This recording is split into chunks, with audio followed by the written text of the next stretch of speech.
ISI का एक किस्सा मुझे ध्यान में आता है कि वो मैं कराची जब जाया करता था हाई कमिश्नर के साथ, हाई कमिश्नर थे शिव शंकर मेनन, तो हमेशा एक आईएसआई का ऑफिसर हमारे पीछे रहता था। और एक बार हम गए तो वो नहीं था और पता लगा कि उसका तबादला हो गया कहीं और जब जिस दिन जाने लगे वो फिर वापस आया तो मैंने उससे पूछा, यार तुम दिखे नहीं 4-5 दिन से? कह रहा था, यार मुझसे मुझे भी बड़ा फील हुआ फिर मेरा उन्होंने ट्रांसफ़र कर दिया। अब बड़े मुश्किल से मैं वापस आया हूँ। मेरी राय में मतलब बातचीत तो करनी चाहिए, पर मेरी राय में ये सोचना कि बातचीत करके you will solve all India Pakistan issues, ये गलत फहमी है। आई थिंक इंडिया पाकिस्तान के इश्यूज हमेशा रहेंगे एंड रिलेशनशिप हमेशा अप एंड डाउन रहेगा। मतलब ऐसी कभी सिचुएशन नहीं होगी कि हम यूरोपियन यूनियन की तरह बन जाएंगे।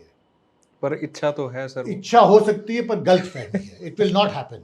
ठीक बात है। You know, you have to be realistic. मैं जयशंकर की काबिलियत पे सवाल नहीं उठा रहा, पर मैं ये कह रहा हूँ कि क्या डोमेस्टिक पॉलिटिक्स की वजह से उन्होंने अपने डिप्लोमेटिक समझ के ऊपर पर्दा डाल लिया? जो मुगल डॉक्यूमेंट्स हैं उसमें शिवाजी का नाम हमेशा शिवा रहता है। अच्छा, दे डोंट से शिवाजी, वो कहते हैं Shiva. Okay. Jadunath Sarkar also in his books would refer to Shivaji as Shiva. तो जीएस सरदेसाई उनसे कहते थे और कुछ नहीं तो उनको शिवाजी ही कहते। जी तो लगा लो एटलीस्ट। मुझे कोई परवाह नहीं है कि मेरी हिस्ट्री से कंट्री की इमेज खराब होती है या सुधरती है। That is not the job of the historian. The job of the historian is only to tell the truth. जैसे उनका एक दोहा है, अब रही मुश्किल पड़े गाड़े दो काम, साचे से तो जग नहीं मुश्किल, साचे से तो जग नहीं झूठे मिले न राम। हैरम खान की सबसे बड़ी भूमिका ये थी कि उन्होंने मुगल एम्पायर के अर्ली स्टेजेस में उसको स्टेबलाइज किया। ओके। क्योंकि even after the Congress's differences with Jinnah started increasing 1928-29 के साथ, मतलब दोनों के बीच में जो दरार थी वो बढ़ती ही गई। मुस्लिम लीग, जिन्ना मुस्लिम लीग की तरफ चले गए, but Sarojini Naidu kept trying with him. तो उन्होंने 1917 में she called Jinnah the ambassador of Hindu Muslim unity जी। And she never really gave up on him. मतलब by the mid 1930s, late 1930s, the Congress had more or less given up on Jinnah, कि मतलब इसके साथ कुछ नहीं हो सकता। But Sarojini Naidu didn't think so। अच्छा, यही सबसे अच्छा मटन कहाँ पे मिलता है, कौन सी सिटी में? सबसे अच्छा मटन तो लाहौर में ही मिलता है। आप जाते थे वैसे? बहुत बार गया हूँ। थैंक यू सो मच ये वीडियो देखने के लिए। और आपको अगर हमारा कंटेंट पसंद आ रहा है, हमारी वाइब पसंद आ रही है, हमारे द्वारा बनाए गए वीडियोस और इंटरव्यूज़ पसंद आ रहे हैं, तो प्लीज़ थोड़ा सा हमारे को डोनेट भी करिए, थोड़ा हमारे को सपोर्ट भी करिए, क्योंकि हमारे को बहुत मेहनत और एफर्ट लगती है इन वीडियोज़ को प्रोड्यूस करने में, ताकि हम क्वालिटी कंटेंट प्रोड्यूस करते रहें। So support us. Thank you so much.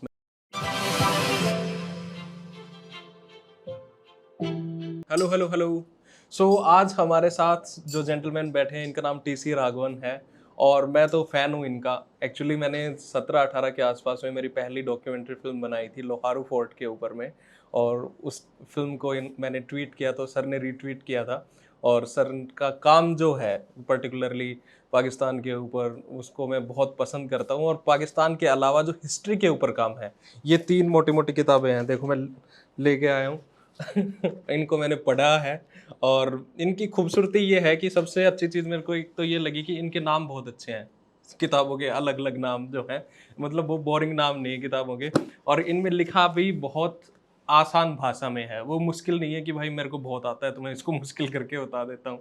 So sir हमारे साथ हैं। वैसे मैं थोड़ा सा और बता दूँ, सर हाई कमिश्नर रहे हैं पाकिस्तान के, सिंगापुर के, और सीनियर डिप्लोमेट हैं। और जो जिन लोगों के हम इंटरव्यू कर रहे होते हैं, स्टीफन, जो जैसे नटवर सिंह जी का हमने किया, मनीष शंकर अय्यर जी का हमने किया है, तो आज सर हमारे साथ में है, तो इनसे बातचीत करेंगे और इनके साथ चिलपिल करेंगे। Sir warm welcome. Thank you very much. Good to see you. बहुत धन्यवाद, आपने बुलाया मुझे। और बहुत शुक्रिया सर आपका और आपके दोस्तों से मिलके मुझे बहुत अच्छा लगा। हाँ, हमारे को भी सर।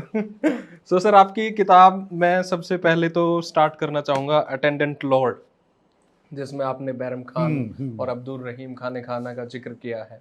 और किस तरीके से ये लोग होते हैं जो एक राजा होता है, उसके पीछे के जो रिजेंट होते हैं या उनके पीछे के जो स्ट्रेंथ होती है, वो किस तरीके से राजकाज संभालते हैं।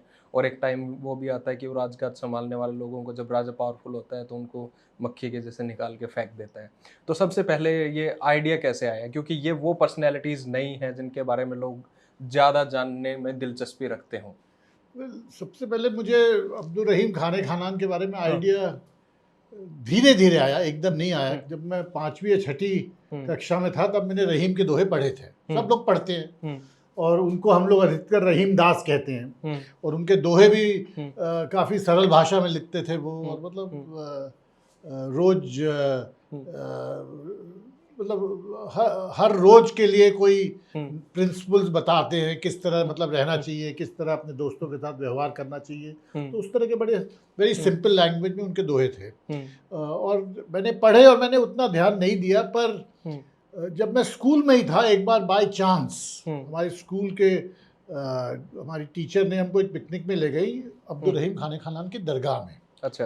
तब मुझे लगा थोड़ा कि यार ये तो रहीम दास थे, ये मतलब, और यहाँ पर लिखा है कि ये एक मुगल साम्राज्य के एक बहुत बड़े सूबेदार थे और इनकी सिंध में भी फतह हुई थी और इन्होंने बुरहानपुर में भी कमांडर इन चीफ रहे थे, इत्यादि इत्यादि। तो इन दोनों, ये रहीम के दोनों पहलू को क्यों ना इसके बारे में और थोड़ा सोचूं। पर ये मतलब मैंने सोचा था तब, खास ध्यान नहीं दिया। पर जब शायद मैं अपनी एमए कर चुका था, उसके बाद कभी कभी मैं सोचता था कि क्यों ना मैं अब्दुल रहीम खाने खानान के बारे में थोड़ा और मटेरियल इकट्ठा करूं। और धीरे धीरे मैं करने लगा। उसके बाद मैं सर्विस ज्वाइन कर लिया, कुछ साल मतलब भूल भी गया अब्दुल रहीम के बारे में, पर कभी कभी सोचता रहा। जब मैं लंदन में मेरी पोस्टिंग थी तब इंडिया ऑफिस लाइब्रेरी में मुझे काफ़ी मटेरियल मिला इनके बारे में, खासकर कि इनके जो हिंदी में जो कई उनकी कविताएं थी जो मतलब आउट ऑफ प्रिंट हो गई थी इंडिया में बहुत सालों से, वो मुझे इंडिया ऑफिस लाइब्रेरी में मिली। तो थोड़ा मैंने और उनके बारे में सोचा कि इनके बारे में लोगों को पता कैसे चला। अच्छा। कि ये हिंदी में कविता करते हैं या लिखते हैं।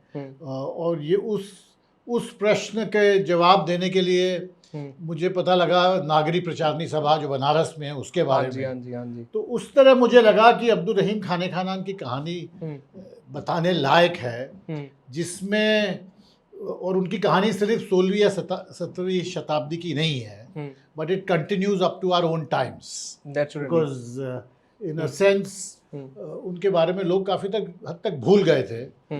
पर 1890 लगभग 1910 उन 2-3 दशकों में नागरी प्रचारणी सभा में जो स्कॉलर्स थे उन्होंने इनके बारे में खोज करना शुरू की थी। और वो इसलिए क्योंकि वो चाहते थे कि भारत का जो नेशनल लैंग्वेज हो वो हिंदी हो, देवनागरी हो। नागरी प्रचारणी सभा बनी इसीलिए थी। और वो हिंदी को एक एंसेस्ट्री, हिंदी की जो एंसेस्ट्री है उसको इकट्ठा कर रहे थे। और इसलिए उन्होंने अब्दुल रहीम खाने खानान के बारे में लिखना शुरू किया, उसके बारे में खोज की, उनके जितने भी तमाम उनकी कविताएं थी हिंदी में उसको इकट्ठा किया। तो ये उसके साथ साथ मैंने सोचा रहीम के बारे में, मुगल हिस्ट्री में भी उनका काफ़ी बड़ा रोल है, उसके बारे में मैं थोड़ा और पढ़ूं। और उसको जब मैं रिसर्च करने लगा तब ये पता लगा कि नहीं, उनके पिता के भी बहुत बड़ा रोल था। हाँ। और आप सिर्फ उनको नहीं देख सकते, उसमें उनके पिता को और उनके फैमिली को साथ में जोड़ना पड़ेगा। हाँ। तो अब उसी में ये पूरी किताब का सिलसिला शुरू हुआ। और तो ये एक मेरा प्रोजेक्ट था, मतलब मैं सर्विस में था, जब भी टाइम मिलता था कर रहा था। पर ये प्रोजेक्ट मेरे साथ कोई 20-25 साल रहा। और जब मैं रिटायर किया उसके बाद मुझे टाइम लगा तो मैंने ये किताब को छापा। Okay, great. सर, इसमें जो बैरम खान जो स्टार्टिंग करते हैं, तो आप पहले चैप्टर में स्टार्ट करते हो कि वो एक ताल है पाटन में, गुजरात में, और वहाँ पर एक नौका के अंदर में वो है, और उसके बाद कुछ अफगानी आते हैं और उनका असैसिनेशन होता है। तो मैं उससे पहले की स्टोरी पे बात करना चाहूँगा। जब 16 साल के बैरम खान बाबर के कोर्ट में आते हैं, और वो खुद तुर्कनियन है और वो एक एंसेस्ट्री से बिलोंग करते हैं, रॉयल एंसेस्ट्री से, और वो हुमायूं के डेथ के बाद ताज भी पहनाते हैं अकबर को और उनके रिजेंट बनते हैं। तो अकबर की और पर्टिकुलरली मुगल खानदान की जो सबसे लॉयल बंदे थे वो बैरम खां थे एक तरीके से। तो बैरम खां के रोल को आप किस तरीके से देखते हो पर्टिकुलरली इन 3 जनरेशंस में? वेल, बैरम खान की सबसे बड़ी भूमिका ये थी कि उन्होंने मुगल एम्पायर के अर्ली स्टेजेस में उसको स्टेबलाइज किया। ओके। क्योंकि जब मुगल वापस आए हिंदुस्तान, वो तो पहले 1526 में पहले पानीपत के पहले युद्ध के बाद बाबर की फतेह हुई थी, उसके बाद हुमायूं एम्परर बन गए, पर उसके बाद ही उनको अफगानों ने वापस धकेल दिया। ठीक है। शेरशाह सूरी का जो अफगान रीएजर्शन हुआ, उसमें मुगल बुरी तरह हारे। उनकी 2-3 लड़ाइयाँ हुई और उनको वापस अफगानिस्तान की तरफ धकेल दिया गया। और उस दौर में हुमायूं को कोई और चारा रहा नहीं कि वो ईरान जाए और ईरान के बादशाह की शरण ले। और तब बैरम खान उनके साथ थे, और तब उनके शायद 7 या 8 लोग रहे होंगे। तो बैरम खान का रोल ये था कि एक तो उन्होंने हुमायूं की बहुत बड़ी मदद की उस जमाने जब उनके साथ और कोई नहीं था, और ईरानियों की मदद से वापस हिंदुस्तान आए और मुगलों का सिक्का फिर जमाया नई दिल्ली में और फिर एकदम हुमायूं की ही डाइड इन एक्सीडेंट, मतलब वो सीढ़ी से फिसल के गिर के उनकी मौत हो गई। और तब अकबर की उम्र बहुत कम थी, तो वो इनिशियल इयर्स में ही was there as the regent, and he stabilised the Mughal empire in his very early years. तो ये उनका सेकंड रोल था। एंड देन ऑफ कोर्स ऐसे जब Akbar became older, he started feeling that I can rule on my own, और मुझे बैरम खान की जरूरत नहीं है, I don't need a regent। और हर कोर्ट में ये होता है कि मतलब देयर ऑलवेज फैक्शंस, और उसमें लोग जरूर अकबर को कहते रहे होंगे कि आपको इनके बारे में बहुत सोचना चाहिए, ये अपने आप इतना पावर एक्यूमुलेट कर रहे हैं, ये ऐसा तो ना हो कि खुद पावर ग्रैब कर दें, आपके अगेंस्ट मूव करें। और अकबर उनकी बातों में आ गए, और इसी तरह बैरम खान को अलग किया गया मुगलों से। देन वो गुजरात गए और वहाँ पर उनको मारा गया, मतलब मारा गया, मुगलों ने नहीं मरवाया उनको, वो कोई पुरानी दुश्मनी थी, उसकी वजह से अफगान ने उनकी मौत की। पर अकबर को जब ये पता लगा तब उनको काफ़ी हद तक ये महसूस हुआ कि बैरम खान मेरे बहुत ही करीबी और बहुत ही वफादार मेरे साथ थे। और इसी वजह से उन्होंने अब्दुल रहीम जो बैरम खान के लड़के थे, उनकी खुद अपने आप उन्होंने देखभाल की। He kept him close to him and he made sure that Bairam Khan's enemies in the court would not harm his son. Okay, तो सर जैसे एनिमीज की आपने बात करी, तो 1556 में हेमू का जो वो सीन आता है, वो आपने फिल्म के थ्रू भी इसमें बताया है कि हेमू जब हारता है तो अकबर को कहते हैं बैरम खां कि इसका आप सर कलम करो, तो अकबर बोलते कि ये तो निहत्था है, मैं इसको कैसे मार सकता हूँ, और फिर बैरम खां खुद उसका सर कलम करते हैं। और उसके बाद दोबारा 5 साल बाद एक सीन आता है जब वो राजपूत लोगों के साथ लड़ रहे होते हैं और सेम सिनारियो होता है, तो उसके बाद वो दोबारा बैरम खां कहते हैं और फिर वो वहाँ पे नहीं करते हैं। तो एक्चुअली में जो सीन ये जो था कि अकबर को ये कब पता लगा कि अब उन्हें बैरम खां की जरूरत नहीं है, ये उनके कोर्ट के लोगों ने बताया। जैसे आपने जेलसीज की बात करी, फैक्शनलिज्म की बात करी, तो उस फैक्शनलिज्म में जैसे महामंगा है, उनका एक बहुत प्रोमिनेंट रोल आपने उसमें दिखाया है। महामंगा भी उनसे जेलस फील करती हैं और ये भी कहती हैं कि बैरम खां अपने आप को इतना बड़ा समझते हैं कि वो खुद शहंशाह की इज्जत ही नहीं करते हैं, उनको बच्चा समझते हैं। तो इस तरीके से उनको भड़काया गया। तो ऐसा क्यों होता है इतिहास में, जब बच्चा जो है वो राजा बन जाता है तो उनके जो गुरु होते हैं उनको हज के लिए भेज दिया जाता है? अब ये तो नेचुरल है, मतलब कोई भी सिस्टम में अगर आप देखें तो जब किसी की उम्र 8, 10, 12, 14 साल की होती है तो वही depends on people around him. पर जब वही लड़का या लड़की जब 20, 22, 24, 25 साल के हो जाते हैं तो वो खुद अपने डिसीजंस खुद लेना चाहते हैं, and they start resenting people telling them otherwise, और they start resenting views of other people. और उसके तो एक तो नेचुरल प्रोसेस है that Akbar is coming of age and he feels that he can take his own decisions.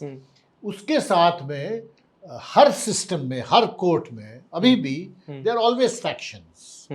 और मुगलों के दरबार में या मुगल कोर्ट में the factions were based on different tribal and ethnic affiliations. तो बैरम खान तुर्कमान थे, कुछ उसमें देवर पर्शियंस, कुछ लोग उज़्बेक थे, कुछ ताजिक थे, तो अलग अलग फैक्शंस थे। अब जैसे जो मुगल थे वो उज़्बेकिस्तान से आए थे, तो उनका एक अलग देवर अ सेपरेट एथनिक कैटेगरी। तो इसी तरह ताजिक थे, इसी तरह हज़ारा थे, इसी तरह तुर्कमेन थे, और ये अलग अलग फैक्शंस के बीच में जो डायनेमिक्स थी that made up court politics. तो पीपल वर ऑलवेज लुकिंग कि मतलब ये बैरम खान अगर इतना ताकत, इतना इसका इन्फ्लुएंस है, ही इज रीजेंट, और इसके साथ में the other people, his family members, they are accumulating so much power, that led to suspicions amongst others. Okay. And that, along with Akbar's becoming more confident of himself, becoming older, feeling resentful about there being a regent, so that led to the kind of frictions, and to some extent it's a natural process. Okay. ये हर जगह होता है। Okay. तो sir इसमें question ये भी है कि जब हुमायूं की डेथ होती है तो बैरम खान ने अपने आप को बादशाह क्यों नहीं बनाया, रादर अकबर को? वो क्या परसेप्शन लगता है आपको? मुझे लगता है इन लार्ज पार्ट उन्हें महसूस हुआ होगा कि this would not be acceptable to the others. क्यों? क्योंकि वो भी तो रॉयल्टी से थे। वो थे, पर it was his family's claims to royalty were very far back in history. Tribe. हाँ, और उनकी जो फैमिली इटसेल्फ थी इन द मुगल कोर्ट बहुत छोटी थी, बहुत सीमित थी। अब्दुल रहीम खाने खानान की भी जो शुरू के when he was growing up, एक मुश्किल उनकी ये थी, he didn't have a big family or a big clan to support him. Okay. Which is why Akbar's help to him was so important. That's the reason. Sir इसमें अगर हम आगे चलें तो बैरम खां का जब कत्ल होता है तो अब्दुल रहीम खाने खाना 5 साल के होते, जैसे आपने लिखा है उसमें, और उसमें इंटरेस्टिंग बात ये है कि फिर अकबर उनको पाल पोसते हैं जैसे आपने बताया, पर उसके बाद ऐसा क्यों होता है कि उस कल्चर में जहाँ पर पर्शियन कल्चर है वो वर्नाकुलर देशज भाषा में, हिंदी में अपने दोहे लिखना स्टार्ट करते हैं, जैसा आपने अभी डिस्कस किया, और उस पर्शियन कोर्ट में और मुगल कोर्ट में क्या ऐसा संभव भी था कि लिटरेचर के माध्यम से आप उस नवरत्नों में शामिल हो सकते हो, साथ ही साथ आप मिलिट्री कॉन्क्वेस्ट भी हो और आपके अंदर लिटरेचर की क्वालिटीज़ भी होनी चाहिए, तो ये दोनों चीज़ें पैरेलल कैसे चल रही हैं वहाँ पे?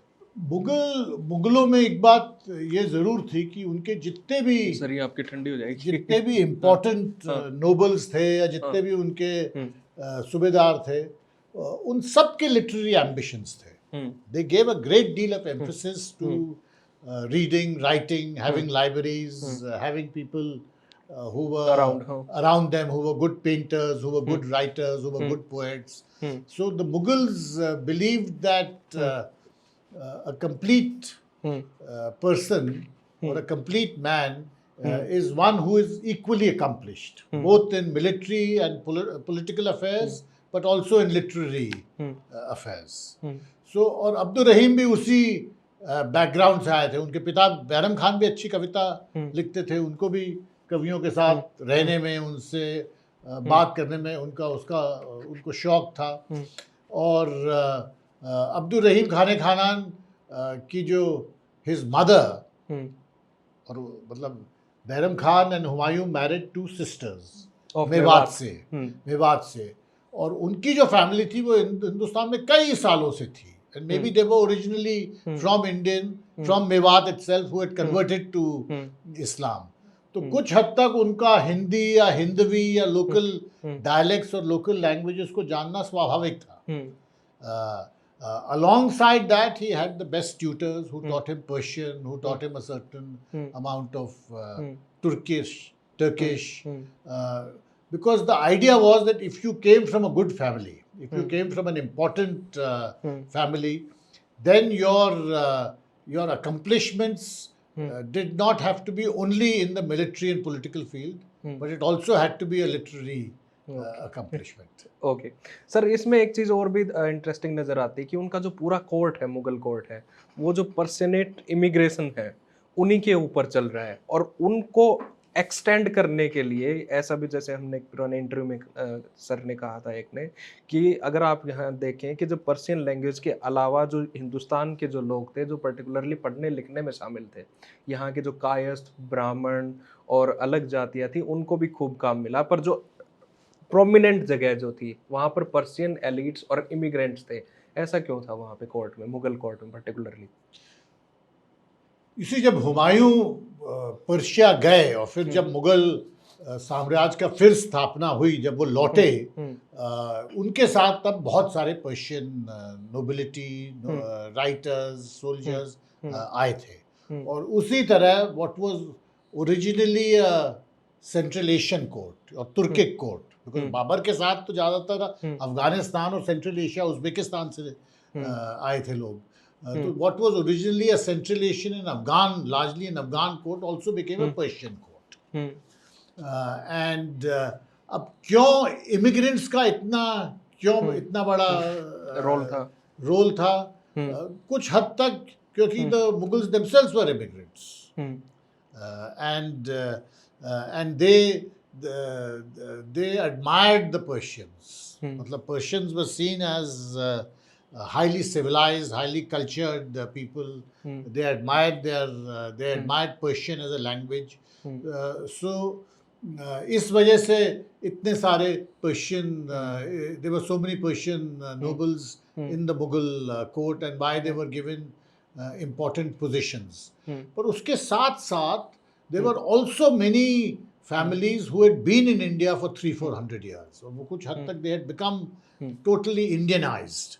एंड अगर आप आगे चलें, मुगलों की हिस्ट्री देखें, तो उसमें then Rajputs also become a very important part of the Mughal court, और कुछ 50-60 साल बाद then the Marathas also become a very important part of the Mughal court. तो ये नहीं था कि that there were only Persians in the it is true that the nobility keeps changing. It was शुरू में सेंट्रल एशिया, उज्बेकिस्तान, देन उसके बाद Persia के बहुत लोग आए, पर उसके साथ साथ कुछ ही साल बाद बहुत सारे Rajput, especially under Akbar, many Rajputs became part of the court, and after that many Marathas also joined in. So it was not a static picture. जो complexion था कोर्ट का, it kept changing every 40-50 years. Okay sir, Abdul Rahim Khane Khana और रहीमन जिसको हम कहते हैं, उनकी सबसे खूबसूरत पोएट्री और कपलेट्स आपको कौन से लगते हैं, और उनके पीछे का इंस्पिरेशंस क्या है? अब उनकी पोएट्री मुझे इसलिए इतनी अच्छी लगी बिकॉज मुझे लगा कि मुझे हमेशा अभी भी मैं यही सोचता हूँ कि he is not just a poet who is writing based on what he sees. He is someone who has been involved in real life, in politics, in military issues. So his poetry is the poetry of real practical experience. अब जैसे उनका एक दोहा है, अब रहीम मुश्किल पड़े गाड़े दो काम, साचे से तो जग नहीं मुश्किल, साचे से तो जग नहीं झूठे मिले न Ram. It is only someone who encounters actual dilemmas of this kind, कि मैं ये करूं या वो करूं. और मुझे I used to feel, और ये किताब मैंने जैसे आपको बताया मैंने लिखी जब मैं सर्विस में ही था, मुझे लगा that this is a practical political or administrative or military person's perspective. And it's not just somebody who's writing poetry based on abstraction. जैसे कबीर हैं, कबीर का ही आप एक्सटेंडेड फॉर्म मानते हैं इनको, रहीम को, या थोड़ा डिफरेंस आप कैसे देखते हो? डिफरेंस लगता है इस बात में ये है कि मतलब एक तो they came from totally different stations of life. Okay. मतलब अब्दुल रहीम खाने खाना मतलब सूबेदार थे, उनके साथ हमेशा 5-6 2,000-3,000 लोग रहे होंगे. Okay. So you can see that this is someone who is looking at life from the top. जो कबीर के दोहे हैं, he is looking at life from the bottom. तो आई थिंक मैंने अपनी किताब में शायद ये लिखा है that Rahim's perspective is a patrician's perspective. अच्छा. मतलब वो बहुत ऊंची जगह से सब कुछ देख रहे हैं. But Kabir ka is very much, he's a person who's the salt of the earth. रहीम वो नहीं है। ओके सर, जैसे टीएस एलियट ने लिखा है, no I am not Prince Hamlet nor was meant to be, I am attendant lord. तो क्या आपने यहीं से यहीं से ली थी मैंने, हाँ हाँ। हाँ, अटेंडेंट लॉर्ड मैंने टाइटल यहीं से लिया था। तो सर अटेंडेंट लॉर्ड का मतलब एक बार थोड़ा सा ब्रीफ कर दें आप आसान भाषा में, क्या क्या किस तरीके से आप सोचते हैं उसको? मतलब अटेंडेंट लॉर्ड वो हैं जो मतलब वो अपने आप में मेन पावर सेंटर नहीं है, हम्म पर जो मेन पावर सेंटर है उसके काफ़ी करीब है। हम्म तो मतलब जो जो तो ये मुख्य नायक नहीं है, हम्म पर जो मुख्य नायक है उसके पास बिल्कुल खड़े हैं। या बैकबोन है? बैकबोन भी हो सकते हैं, नहीं भी हो सकते, पर जो मेन पावर सेंटर उसके पास जो खड़ा है उसकी नज़र से क्या हो रहा है वो देखने, वहाँ से मुझे ये आइडिया आया। ओके सर, दूसरी किताब की अगर बात करें हम जो आप हिस्ट्री मैन जो आपने लिखी, जादूनाथ सरकार, जीएस देसाई और रघुवीर सेन, ये तीनों लोग अलग अलग वो लाइफ के अलग अलग हिस्से के हैं। पर इसमें जैसे जादूनाथ सरकार की हम बात करें तो उन्होंने तो हिस्ट्री तो लिखी ही लिखी है, पर उन्होंने एक नेशनलिज्म को भी शेप किया है। तो उस चीज़ को आप किस तरीके से देखते हैं, क्योंकि उनको लोग एक तरीके से नेशनलिस्टिक हिस्टोरियन मानते हैं, और पर्टिकुलरली औरंगजेब के ऊपर, मुगल के ऊपर तो उनका इतना ज़्यादा काम है। वेल, ये किताब तो मुझे जब मैं अपने फर्स्ट ईयर में था, अच्छा, तब का है? तब का मतलब तब मुझे इसके बारे में पता लगा, और वो भी बड़ी सर अजीब। कब थे आप फर्स्ट ईयर में? मैं फर्स्ट ईयर में 1973 में था, ओह माय गॉड। एंड मैंने सेंट स्टीफेंस कॉलेज में फिजिक्स ऑनर्स ज्वाइन किया था। Oh my God. और फिजिक्स ऑनर्स ज्वाइन करने के कोई 6 महीने बाद ही हाँ। मुझे ये महसूस हुआ कि मैंने बहुत बड़ी गलती की है। पर उस जमाने में मतलब 1 साल खोना बहुत बड़ी बात थी। अच्छा। तो कोई ये नहीं सोचता था कि मैंने इतनी बड़ी गलती की है कि अब मैं नेक्स्ट ईयर फिर एडमिशन लेके कोई और सब्जेक्ट लूँ, नहीं है। मैंने कहा कि अब ये चुन लिया तो इसको किसी तरह फिनिश तो करना है। पर मेरी फिजिक्स में कोई भी बिल्कुल भी रुचि नहीं थी, कोई दिलचस्पी नहीं। तो मैं पर फिजिक्स में काफ़ी मेहनत करनी तो पड़ती है, वो करता था मैं। पर अपने आप को मतलब to keep myself entertained, जो सेंट स्टीफेंस कॉलेज की लाइब्रेरी है उधर जो भी जाके मेरे को हिस्ट्री किताब मिलती थी मैं वो लेकर रात को वही पढ़ता था। तो बाय चांस मुझे ये किताब मिली, which was a collection of letters which Jadunath Sarkar और जीएस सरदेसाई, जो उनके आपस में जो लेटर्स एक दूसरे को जो खत लिखते थे जी, और उनमें से उन्होंने कुछ लेटर्स के बारे में उनको निकाल के दैट बुक वाज पब्लिश्ड। और उसमें पहला जो खत था वो था कोई 1905 में, 1906 में, and the last letter was sometime in 1954 और 1955।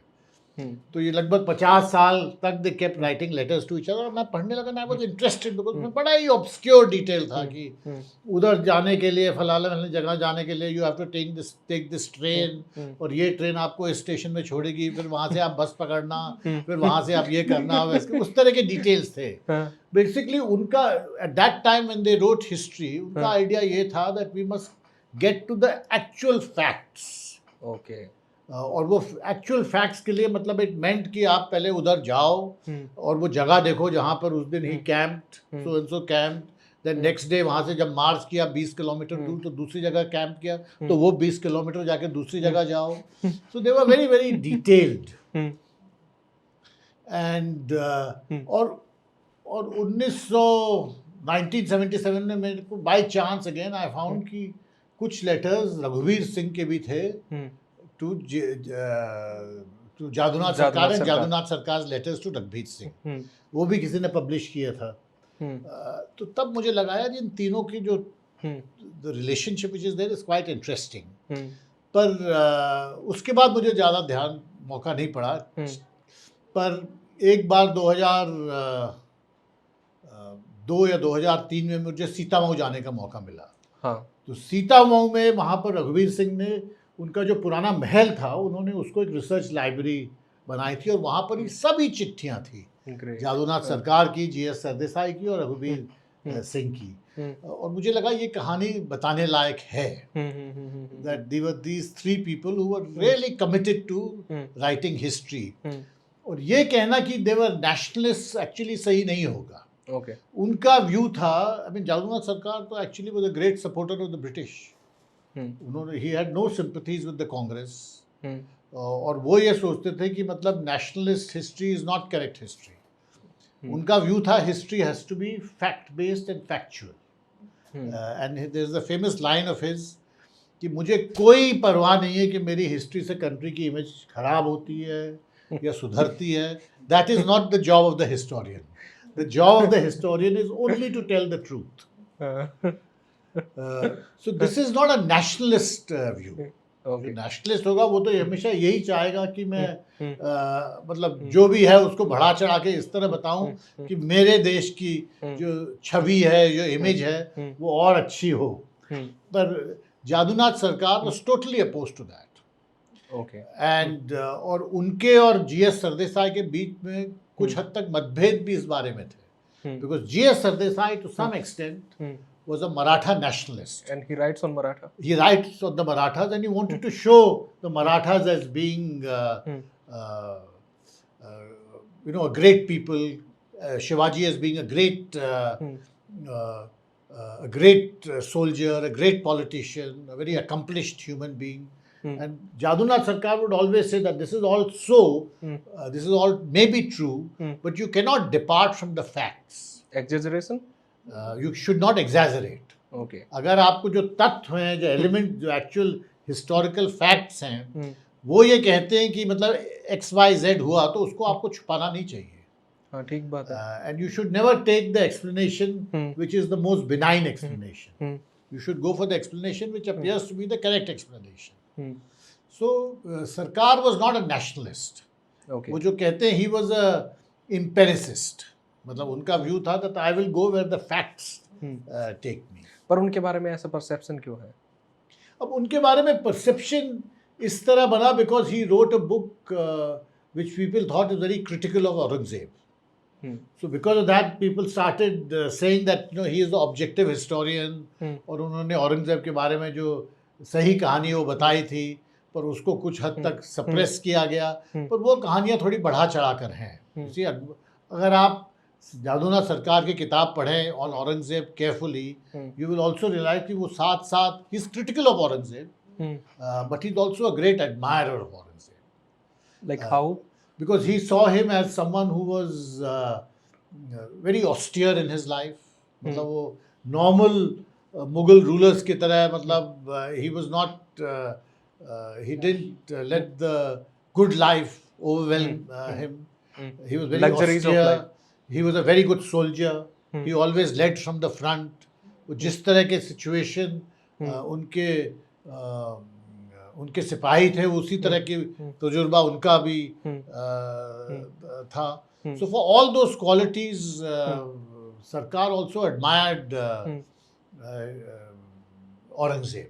Okay. साथ साथ जब उन्होंने औरंगजेब के बारे में 5 वॉल्यूम में हिस्ट्री ऑफ औरंगजेब लिखी. जब तीसरी वॉल्यूम निकली, उसी साल उनकी हिस्ट्री ऑफ शिवाजी भी निकली. Okay. और 1919 में. So he bought Aurangzeb and Shivaji together. And people at that time used to criticize him that he is very favorable towards Aurangzeb. पर ये शिवाजी के खिलाफ है. तो Marathas were totally against Jadunath Sarkar. Okay. They saw him as being completely critical of Shivaji. इस पर GS Sardesai का क्या ओपिनियन था? तो जीएस सरदेसाई का ओपिनियन ये था that he was very worried, he was very troubled, because क्योंकि सब लोग जानते थे कि ये जादूनाथ सरकार के दोस्त हैं, तो इनको बहुत गालियाँ पड़ती थी. And he says मैं तो बाहर मुंह भी नहीं दिखा सकता, because और उसकी एक वजह ये भी थी कि जो मुगल डॉक्यूमेंट्स हैं उसमें शिवाजी का नाम हमेशा शिवा रहता है. अच्छा. They don't say शिवाजी, वो कहते हैं Shiva. Okay. Jadunath Sarkar also in his books would refer to Shivaji as Shiva. तो जीएस सरदेसाई उनसे कहते थे और कुछ नहीं तो उनको शिवाजी ही कहते. जी तो लगा लो at least. So but Jadunath Sarkar's point was that because you are from Maharashtra, you have to be even more careful. You cannot let You cannot let your nationalist view or your the nationalist view influence your history writing. Okay, that's the thing. तो sir इसमें अगर जैसे आपने ideology की बात करी, क्या कभी ऐसा होता है कि हिस्ट्री आइडियोलॉजी फ्री होती है? नहीं, हिस्ट्री आइडियोलॉजी फ्री हो ही नहीं सकती, because history depends on the point of view of the historian. जैसे जैसे कुछ किसी के बारे में अगर हम लिखने की कोशिश करें तो मतलब उसमें हजारों फैक्ट्स होते हैं। अब उनको कुछ फैक्ट को आप चूज करके प्रोमिनेंस दोगे, that depends on the historian. तो जो हिस्ट्री या जो इतिहास मैं लिखूंगा और जो इतिहास आप लिखेंगे, उन दोनों में हमेशा फर्क रहेगा। और उस फर्क का रीजन ये है कि आपका पर्सपेक्टिव और मेरा पर्सपेक्टिव बिल्कुल अलग हो सकता है। बट मेन थिंग इज कि the facts we have to be clear about. मतलब इट शुड नॉट बी कि आप कोई फैक्ट्स को सप्रेस कर रहे हो अपने पॉइंट ऑफ व्यू को बढ़ाने के लिए, या मैं कुछ फैक्ट्स को ज़्यादा इंपॉर्टेंस दे रहा हूँ अपने पॉइंट ऑफ व्यू को बढ़ाने के लिए। So balance judgement is very important. और ये भी जो लोग हिस्ट्री लिखते हैं और जो पढ़ते हैं, उन दोनों को ये समझना चाहिए that history is not objective science. We can try to be objective but it will always remain subjective. Ideology free तो कभी हो ही नहीं सकती। तो सर ऐसा भी हो सकता है कि फैक्ट एंड फिगर के सहारे भी आप अपनी आइडियोलॉजी को एक्सटेंड कर सकते हैं अपनी हिस्ट्री में? ऐसा भी हो सकता है फिर तो, कि अगर आपने पर्टिकुलरली 10 फैक्ट है, इस मेरी ये आइडियोलॉजी है, इससे मेरे 6 फैक्ट मैच कर रहे हैं, और आप ये बोलोगे कि ये तो फैक्ट है, ये एविडेंस है, एक वकील के तरीके से आप उसको लिख सकते हो। तो पर अगर उसमें फिर आपकी हिस्ट्री में हमेशा कमियां रहेंगी, क्योंकि जो वकालत कर रहा है और जो हिस्ट्री लिख रहा है उसमें काफ़ी फ़र्क है। Because the job of the historian is not to present the best case. उनका job is to present the most reasonable case. मतलब सब फैक्ट्स को मतलब ध्यान में रखते हुए, पर साथ ही साथ ये समझना भी जरूरी है कि हाँ, मतलब मैं कोशिश कर सकता हूँ ऑब्जेक्टिव होने की, मैं कोशिश कर सकता हूँ आइडियोलॉजी फ्री होने की, पर वो संभव नहीं है। But we can try. थोड़ा बहुत हो ही जाता है कहीं, थोड़ी बहुत हो ही जाएगा, हो ही जाता नहीं है, हो ही जाएगा। हो ही जाता है। पर इंटरेस्टिंगली मैं अगर प्रेजेंट टाइम की बात करूं तो मेडिवल इंडिया जो है वो उसको एक कॉन्फ्लिक्ट के तरीके से देखा जाता है, और पर्टिकुलरली एक पॉलिटिकल कॉन्फ्लिक्ट है वो। उस मेडिवल हिस्ट्री को हम एक आइडियोलॉजी के तरीके से भी देखते हैं, हम आज के प्रेजेंट को अपना भुनाने के लिए भी देखते हैं। तो हिस्ट्री एज ए पर्पस और एज ए पॉलिटिकल पर्पस, उसको आप किस तरीके से देखते हैं प्रेजेंट कॉन्टेक्स्ट में? अब history has always had a political purpose. मतलब आप सिर्फ हिंदुस्तान में नहीं, हाँ आजकल है मिडीवल की हिस्ट्री के बारे में बहुत सारे मतभेद एंड लॉट्स ऑफ कंट्रोवर्सीज, पर ये सिर्फ इंडिया में नहीं है, all over the world history writing is very contested. Because जब आपका कंटेम्प्रेरी प्रेजेंट फेज पोलराइज्ड होगा, तो views of the past will also be polarised. तो जैसे आजकल पोलराइजेशन जैसे हमारे पॉलिटिक्स में या हमारे समाज में है, तो उसका मतलब स्वाभाविक उसका एक असर तो ये होगा कि our view of the past will also get polarized. और whether it was polarized to the same extent in the past और नॉट, लोग हमेशा ये समझेंगे कि जो कंटेम्प्रेरी पोलराइजेशन है वो पहले भी थे। So the job of the historian is to try to see to what extent is contemporary history related to the past. और ये भी हो सकता है कि what is happening in the present is not related to the past. अब इसी चीज को इस तरीके से अगर देखें कि हिस्ट्री पोलराइजेशन का ही माध्यम बन जाए और जानबूझ के प्रोपेगेंडा के थ्रू, तो उसको आप कैसे देखते हो आज के कॉन्टेक्स्ट में, हिंदुस्तान के, भारत के आज के कॉन्टेक्स्ट में? आज के कॉन्टेक्स्ट में बिल्कुल history is a weapon in the ongoing polarisation. अब उसके बारे में क्या किया जा सकता है, वेरी डिफिकल्ट टू से। तो आप ये तो नहीं कह सकते कि सिर्फ एक तरह की हिस्ट्री पढ़ानी चाहिए जिससे पोलराइजेशन ना हो, because that will lead to a kind of उसका नतीजा ये होगा that other views will be suppressed, and the more views they are the better it is. So I think the only way out of that is जो history पढ़ रहे हैं, जो इसके बारे में सोच रहे हैं, उनको खुद को अपना एप्लीकेशन ऑफ माइंड करना चाहिए to understand. वो तो एप्लीकेशन ऑफ माइंड कर ही रहे हैं सर, जानबूझ के डेलिबरेटली उसको उस तरीके से दिखाने में। नहीं, वो तो दिखा रहे हैं, पर जो लोग उससे इन्फ्लुएंस हो रहे हैं उनको सोचना चाहिए कि that is this क्या because क्या हम हिंदुस्तान के लोग इतने जागरूक हैं हमारी हिस्ट्री के बारे में? अब कुछ हद तक है भी, मतलब ये मैं नहीं सब कितने प्रतिशत है? नहीं, अब ये कहना मुश्किल है, पर मैं इस बात से सहमत नहीं हूँ कि जो पोलराइजेशन हाँ, है वो सिर्फ हिस्ट्री राइटिंग के वजह से है। मुझे ये लगता है कि पोलराइजेशन ऑलरेडी सोसाइटी में है and then we are reflecting it back on the past. Okay, तो पब्लिक हिस्ट्री एक सिविलाइजेशनल प्रोपेगेंडा नहीं है? Public history is not propaganda. Public history can be propaganda. कुछ लोग लिखते हैं प्रोपेगेंडा पॉइंट ऑफ व्यू से, but other people try not to write it as propaganda. Okay, तो सर वापस किताब पे आते हैं। जीएस बहुत अच्छे डिप्लोमेट हैं सर, आप बहुत अच्छी डिप्लोमेटिक लग तरीके से बात बताई आपने। जैसे जीएस सरदेसाई का काम है और मुगल मराठा डिबेट पे भी उनका काम है, तो उसको आप किस तरीके से देखते हैं? पर्टिकुलरली जादूनाथ सरकार ने भी जैसे मुगल्स के बारे में लिखा, फिर मराठा के बारे में लिखा, तो इसमें आप जीएस सरदेसाई को आप किस तरीके से जीएस सरदेसाई वाज, जैसे मैंने आपसे कहा कि he was from Maharashtra himself, और उन्हें हमेशा ये लगता था that the Marathas were the great gift to Hindus in India, क्योंकि उन्होंने मुगल साम्राज्य को पीछे धकेला। That was his view.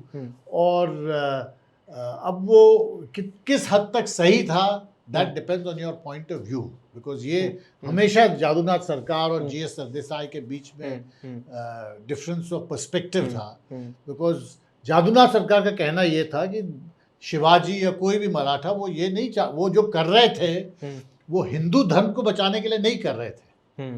वो भी शायद एक मोटिव रहा होगा, but the main motive was to create their own space. It was to create their own political and economic space. तो ये कहना कि Shivaji was acted in the way he did out of a Hindu or a Hindutva sentiment is wrong. And this was a point of difference between Shivaji, G.S. Sardesai and Sarkar. Okay, तो sir अगर रघुवीर सिंह की हम बात करें तो particularly एक किताब के थ्रू जो हिस्ट्री ऑफ जयपुर जो है, जो लिखी सरकार ने थी, और फिर उसको मैन्युस्क्रिप्ट्स दी गई जयपुर फैमिली को, और उन्होंने फिर छापने से इनकार कर दिया काफी साल, और फिर कोई 30-40 साल बाद रघुवीर सिंह ने बहुत कोशिश करके उसको छपवाई। और उनका कहना ये था कि मतलब उसमें जो भी लिखा है वो सरकार का, दैट वाज हिज व्यू, और उसको दबाना नहीं चाहिए। एंड बिकॉज जादूनाथ सरकार ने उसमें लिखा that he wrote about how Amber की जो फैमिली थी, how their relation with the Mughals grew, how they were marriages with between Mughal, between Akbar and many Rajput families, और वो दैट इज ऑल फैक्ट। और उसको नज़रअंदाज करना सही नहीं था। सिमिलरली वो अभी भी बहुत बड़ा डिबेट का पॉइंट है कि हल्दी घाटी में क्या हुआ, उसमें डिबेट क्या है सर, मेरे को आप ये बताइए। वो तो फैक्ट एंड फिगर पे बेस है। हल्दी घाटी में क्या हुआ ये तो सबको पता है। मान सिंह गए और उनको हराया राणा को, और वो simple as that. People say that that's not so, but that's not history. अब this is what I'm saying. पर अब कोई कहता है कि नहीं, अब जो कहते हैं कि जो अब उनका पॉइंट ऑफ व्यू क्या है, वो कहते हैं कि एक तो राणा प्रताप को पकड़ा नहीं गए वो, और ये भी नहीं है कि मतलब मेवाड़ का जो किंगडम था वो खत्म हो गया। So how can you say that he was defeated? And in fact in the end Jahangir को संधि करनी पड़ी आफ्टर अकबर विद राणा प्रताप सन। तो वो कहते हैं how do you say that he was defeated? अब ये वो वकालत वाली बात नहीं लगती? बिल्कुल वकालत वाली बात है।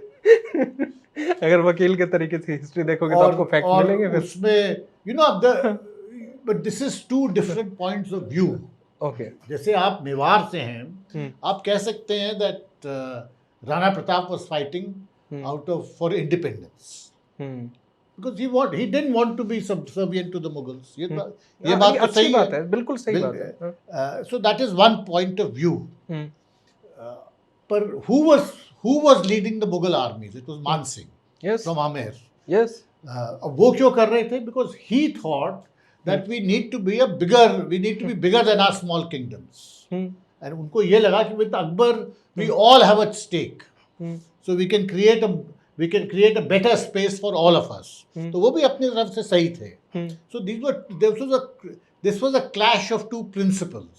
मतलब दो अलग अलग सिद्धांतों के बीच में टकराव था कि and वो जो मतलब अंग्रेजी में अगर मैं कहूँ it was a clash between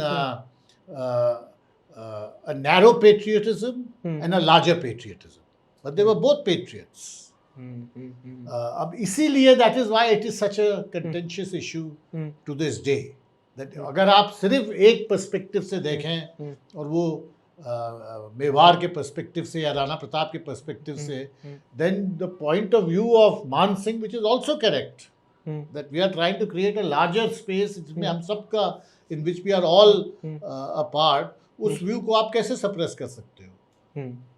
actually Rajasthan की डेप्यूटी चीफ मिनिस्टर तो यही बताती कि मेरी सबसे बड़ी पॉलिटिकल उपलब्धि ये है कि वहाँ पे मैंने ये करवा के बोर्ड पे ये लिखवा दिया कि इस हल्दीघाटी के युद्ध में राणा प्रताप की फतह हुई और थी। वो अपने खुद के एंसेस्टर्स को अगर she doesn't want to give credit to her own ancestors, then what can be done? यही है, उन्हीं की दादी पे अगर आते हैं दोबारा हम, दादी या जो भी हैं उनकी, महारानी गायत्री देवी, तो महारानी गायत्री देवी को फिर कैसे कन्विंस किया रघुवीर सिंह ने उस हिस्ट्री ऑफ जयपुर? उन्होंने, रघुवीर सिंह ने एक तो मतलब खुद की सोच भी, उनके पीपल ऑल्सो फेल्ट कि मतलब उन्होंने किताब लिखी है, why should it not be published, और ये पुराने चक्रों में हम कब तक पड़े रहेंगे कि मतलब कुछ चीज़ों को छुपाना चाहिए. That is why Maharani Gayatri Devi gave permission. Okay. और रघुवीर सिंह ने उसको छापा विदाउट एनी चेंजेस एंड कहा दैट दिस वाज जादूनाथ सरकार's व्यू. ओके. अब कोई जरूरी नहीं कि आप उस व्यू से हर बात में you agree, but it should be there in the public domain. Forward भी लिखा ना शायद फिर महारानी गायत्री ने? महारानी ने ये लिखा, yes, that this was not published for various reasons, but now I'm happy it's coming out in the public domain. Okay sir, अगली किताब पे आते हैं, सर्कल्स ऑफ फ्रीडम. वैसे मैंने सर किताब पढ़ रहा था, मैं सोच रहा था एक बड़ी समझदारी वाली बात आपने करी कि आपने 15 मुगल बाबर से लेकर और आज के हिंदुस्तान तक की सारी कहानी लिख दी अलग अलग तरीके से. चाहे बैरम खां के थ्रू आपने मुगल दिखा दिया हो, सरदेसाई के थ्रू आपने मराठा पीरियड और ये दिखाया हो, सर्कल्स ऑफ फ्रीडम के थ्रू आपने इंडियन नेशनल मूवमेंट दिखा दिया, और फिर नेक्स्ट डोर के थ्रू आपने पूरा यहाँ तक पहुंच गए. तो ये एक दिमाग में था आपका या ऐसे ही हुआ फिर? नहीं. You see, जो मेरी अटेंडेंट लॉर्ड्स और हिस्ट्री मैन, इन दोनों, ये तो मेरे पुराने इंटरेस्ट थे. जैसे मैंने आपको बताया, जब मैं कॉलेज में रखा था मुझे इनके बारे में पता था, और मेरा हमेशा ये इरादा था कि जब मुझे मौका मिलेगा मैं कोशिश करूंगा कि ऐसी दो किताबें लिखूं. जो मेरी जो दूसरी किताब थी, the people next door, Pakistan और हिंदुस्तान के जो रिश्ते हैं उसके बारे में, वो जब मैं रिटायर होके दिल्ली में रह रहा था, तब मुझे हापर कॉलिंस के सीईओ ने कहा कि आप इंडिया पाकिस्तान रिलेशन पर एक किताब क्यों नहीं लिखते. तो ये मेरा खुद का आइडिया नहीं था, किसी ने मुझे कहा. एंड सर्कल्स ऑफ फ्रीडम के बारे में मैंने सोचा भी नहीं था, पर जगरनॉट जिन्होंने पब्लिश की थी, उन्होंने मेरे को कहा कि आप 75th एनिवर्सरी पे कुछ फ्रीडम स्ट्रगल के बारे में लिखिए. अच्छा. और तब मैं सोचने लगा कि इसके बारे में मैं क्या लिखूं, जो कोई नई चीज़ क्या लिख सकता हूँ, क्योंकि इतनी सारी किताबें ऑलरेडी हैं. और तब मुझे ध्यान आया कि क्यों ना मैं आसिफ अली और अरुणा आसिफ अली के बारे में लिखूं. हालांकि उनके बारे में ज़्यादा जानता नहीं था तब, पर मैंने सोचा कि इसी तरह इनके बारे में पता भी लगा सकूं. तो ये किताब अधिकतर आसिफ अली और अरुणा आसिफ अली के बारे में, पर साथ साथ सरोजनी नायडू के बारे में भी है, और उनके और भी जो दोस्त थे, सैयद महमूद और सैयद हुसैन, उनके बारे में. ओके सर, सरोजनी नायडू से शुरुआत करते हैं. किस तरीके से देखते हैं आप उनको? ग्रेटेस्ट अचीवमेंट उनका क्या लगता है आपको पूरे नेशनल मूवमेंट के अंदर में, और क्यों वो उस लीग की लीडर नहीं थी जो फ्रंट में थे? नहीं, सरोजनी नायडू की कई accomplishments, she had many accomplishments, पर मुझे लगता है कि her greatest accomplishment was her capacity to get along with everyone. Okay, diplomat sort of. It's a kind of, but it's more than diplomacy. मतलब उनका ये मानना था, मेरी जो असेसमेंट है उनकी पर्सनालिटी का, उनका ये मानना था that if you have good personal relations then the politics can be managed. Yes. I mean, that is her perspective. मतलब it wasn't that I will only have good relations when the politics is working out. No. Her view was that if we work on the personal relations, then the politics can be managed. So, which is why, you know, she had such good relations with so many different views within the national movement. जो मतलब हमारी जो स्वतंत्रता संग्राम था उसमें सिर्फ एक व्यू नहीं था, उसमें कई सारे conflicting, contradictory opinions थे. Hindu, Muslim, left versus right, princely states versus you know, different kind of federal structure. There were all kinds of different opinions. So Sarojini Naidu tried to manage these different contradictions through the medium of personal relationships. Okay. अब वो किस हद तक successful थी या नहीं थी वो दूसरी बात है, because you know she was not वो हैदराबाद से थी. Hyderabad was a princely state, so it was never, she was never a powerful political figure in the sense that Sucheta Kripalani जिस तरह यूपी से बनी या गोविंद वल्लभ पंत यूपी से बने या सरदार पटेल गुजरात से आए, तो in that sense she was not a powerful political leader. But because she had so many such good connections with different points of view, and she was able to communicate across political differences, that became her main USP. Okay. इसमें sir दो opinion हैं. जैसे दो चीज़ें जैसे public में सरोजिनी नायडू के बारे में पता है लोगों को, उनमें से एक तो ये है कि वो मोहम्मद अली जिन्ना की बहुत ग्रेट एडमायरर थी एक टाइम तक. जैसे 1906 में उनकी मुलाकात मोहम्मद अली जिन्ना से होती है लंदन में, आपने किताब में लिखा है. और दूसरा जो उनका स्टेटमेंट था कि भाई ये महात्मा गांधी जी की ये गरीबी है, ये हमारे को बहुत भारी पड़ती है. तो ये दो अलग अलग लोग हैं, अलग अलग विचारधारा के, अलग अलग तरीके के लोग, पर उन दोनों के साथ एक सामंजस्य उनका है. तो आप इन दोनों थॉट के ऊपर आपका क्या ओपिनियन है, और इन दोनों लोगों के ऊपर सरोजिनी नायडू का क्या ओपिनियन था? अब सरोजिनी नायडू, एक बात थी सरोजिनी नायडू में, and to some extent that is her great quality. जितने मुस्लिम दोस्त उनके थे, मुस्लिम पॉलिटिकल फिगर्स जितने उनके थे, शायद ही किसी और हिंदू पॉलिटिकल फिगर के थे within the national movement. And this was, as I said, उनका ये अप्रोच भी था that there must be good personal relations between Hindus and Muslims, and उसी तरीके से this political divide can be bridged. तो even after the Congress's differences with Jinnah started increasing. 1928-29 के साथ मतलब दोनों के बीच में जो दरार थी वो बढ़ती ही गई. मुस्लिम लीग, जिन्ना मुस्लिम लीग की तरफ चले गए, but Sarojini Naidu kept trying with him. तो उन्होंने 1917 में she called Jinnah the ambassador of Hindu Muslim unity, and she never really give up on him. मतलब by the mid 1930s, late 1930s, the Congress had more or less given up on Jinnah, कि मतलब इसके साथ कुछ नहीं हो सकता. But Sarojini Naidu didn't think so. She thought that we can still work with Jinnah, and possibly the person who was मतलब ये, this is something we have to think about. Possibly the person in the Congress who agreed with Sarojini Naidu कि मतलब जिन्ना के साथ कुछ ना कुछ तो we should have some conversation, some dialogue, was C. Rajagopalachari. But the rest of the Congress was of the view that नहीं, जिन्ना के साथ कुछ नहीं हो सकता. Okay. But C. Rajagopalachari also, like Sarojini Naidu, said कि नहीं, we have to deal with it. और शायद उनको भी ये इल्म, उनके माइंड में जरूर ये बात रही होगी that he began from being an ambassador of Hindu Muslim unity. अब you see, why did she call him ambassador of Hindu Muslim unity? It was after the Lucknow Pact in 1916.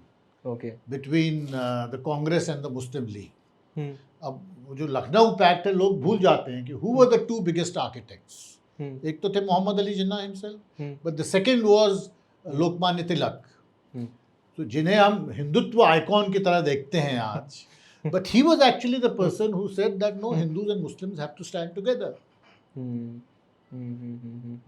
So I think these complexities जो हैं, ये मतलब इनको हम we sometimes overlook them. Okay. वो जो आप कह रहे हैं ना, history is propaganda.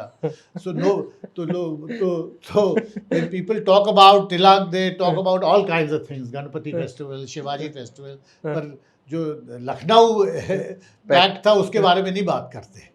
Ji sir, इसे ये चीज़ मेरे को आप समझाइएगा, मैं थोड़ा सा, मेरे को कम समझ आती है ये बात कि जब हिंदू मुस्लिम यूनिटी के एम्बेसडर होते हैं जिन्ना एक टाइम तक, और अगर इकबाल और जिन्ना को एक बार हम एक साथ देखें तो जर्मनी जाने से पहले वो भी सारे जहाँ से अच्छा हिंदू, सारे जहाँ से अच्छा हिंदुस्तान और इस तरीके से लिखते हैं, और जर्मनी जाने के बाद उनका पूरा का पूरा ओपिनियन ही चेंज हो जाता है, वो एक पाकिस्तान की तरफ उनका झुकाव हो जाता है, उस थॉट की तरफ. और दूसरी तरफ अगर हम जिन्ना को देखें तो वो नेशनल मूवमेंट के एक वक्त तक सबसे बड़े लीडर हैं जब तक गांधी जी हिंदुस्तान में नहीं आते हैं, और उनके आने के बाद क्या उनको एक डर था या क्या वो वजह थी कि जिन्ना को मुस्लिम लीग वाला रास्ता चूज करना पड़ा? एक तो आपके दो सवाल हैं जी. पहला is that why do this positions change. मतलब इकबाल सारे जहाँ से अच्छा लिखते हैं, पर देन 15 साल के बाद उनकी पोजीशन बिल्कुल अलग हो जाती है. अब इस तरह के चेंजेस होते हैं, and we have to see history as being complex. History is not simple. मतलब हिस्ट्री में एक लीनियर ट्रेजेक्टरी नहीं है कि जो एक बार इस तरह शुरू किया वो उसी तरह रहेगा, सीधा ही जाएगा. मतलब उसमें बहुत सारे ऊपर नीचे हैं, और इसके कई एग्जाम्पल्स हैं. अगर आप सावरकर को देखें, अब सावरकर फाउंडर ऑफ हिंदू महासभा, मतलब etcetera etcetera, everyone knows about Savarkar. पर जो 1906-1907 में उन्होंने किताब लिखी 1857 पर, उसमें he writes about Hindus and Muslims being united. जी. So there he is not talking about Muslims being foreigners, invaders. He sees Hindus and Muslims jointly fighting for freedom. पर उसके बाद उनकी राय बदल जाती है जब वो फिर उनको he sentenced, वो बर्मा में थे जेल में, and then by the time he comes back he becomes the founder of or part of the Hindu Mahasabha. तो you see a big change in Savarkar. Lokmanya Tilak के बारे में मैंने बताया ही, मतलब he was the original Hindutva icon. Shivaji festival, Ganpati festival, and he mobilized Hindus for the first time on a mass scale in Poona and in Bombay. But in 1916 he is the architect of the Jinnah Congress, Jinnah Tilak pact. Similarly with Jinnah himself, मतलब अगर आप जिन्ना को 1905, 1910, 1915, 1920 में देखें, and you compare it with 1935, 1940, is a totally changed individual. अब उसकी वजह कई हैं, but the main thing to remember is that history doesn't flow like a straight line. Okay. उसमें लीनियर प्रोग्रेशन नहीं होता है, इट्स वेरी कॉम्प्लिकेटेड. अब why did Jinnah change so much? उसके कई कारण हैं. मतलब कुछ हद तक जब महात्मा गांधी ने खिलाफत को अपना मेन प्लेटफॉर्म बनाया, हिंदू मुस्लिम यूनिटी को, मतलब हिंदू और मुसलमानों के बीच में कुछ इत्तेहाद स्थापित करने के लिए, to bring about some major of Hindu Muslim unity, Jinnah disagreed with that. Okay. अब इसी एक बात तो मतलब कुछ हद तक बहुत लोग समझ गए थे 1908-1909 के बाद कि अगर हमको अंग्रेज़ों के खिलाफ लड़ना है, then Hindus and Muslims have to come together. इसीलिए Tilak had agreed to that Lucknow pact. Jinnah also saw it as so important. Mahatma Gandhi similarly realized that unless I can bring both the communities together, we won't make progress. And he thought Khilafat is the way forward, because this is an issue of great importance to Muslims. Jinnah disagreed. He said Khilafat has nothing to do with India. वो तो Turkey में हो रहा है, हमें क्या फर्क पड़ता है? And उस वजह से आप ये उलामाओं and these backward elements, इनके साथ क्यों आप common cause बना रहे हो. So in that sense, his was a correct point of view. कि मतलब why are you making common cause with these backward looking elements? And so that is when his differences with the Congress began. और उसके बाद वो कम नहीं हुए, बढ़ते गए differences. ओके, तो जैसे गांधी जी ने कहा है कि दो लोगों को मैं समझाने में नाकाम रहा, एक तो अपने बेटे को और एक जिन्ना को, तो वो ये बात गांधी जी जिन्ना को समझाने में नाकाम क्यों रहे कि वो खिलाफत मूवमेंट का समर्थन क्यों कर रहे हैं या खिलाफत मूवमेंट के जरिए मूवमेंट क्यों चला रहे हैं, नेशनल मूवमेंट? अब उनकी they had differences of opinion. हम्म मतलब जिन्ना was a modern person. Hmm You know, Jinnah was his lifestyle was westernized. वो खुद ही उनकी thinking बड़ी अलग सी थी. महात्मा गांधी felt that नहीं, मैं खिलाफत के main supporters कौन थे? They were the ulema. बिल्कुल ही conservative sections of the Muslim community. Mahatma Gandhi felt that if this issue is important to them, why shouldn't I give it importance?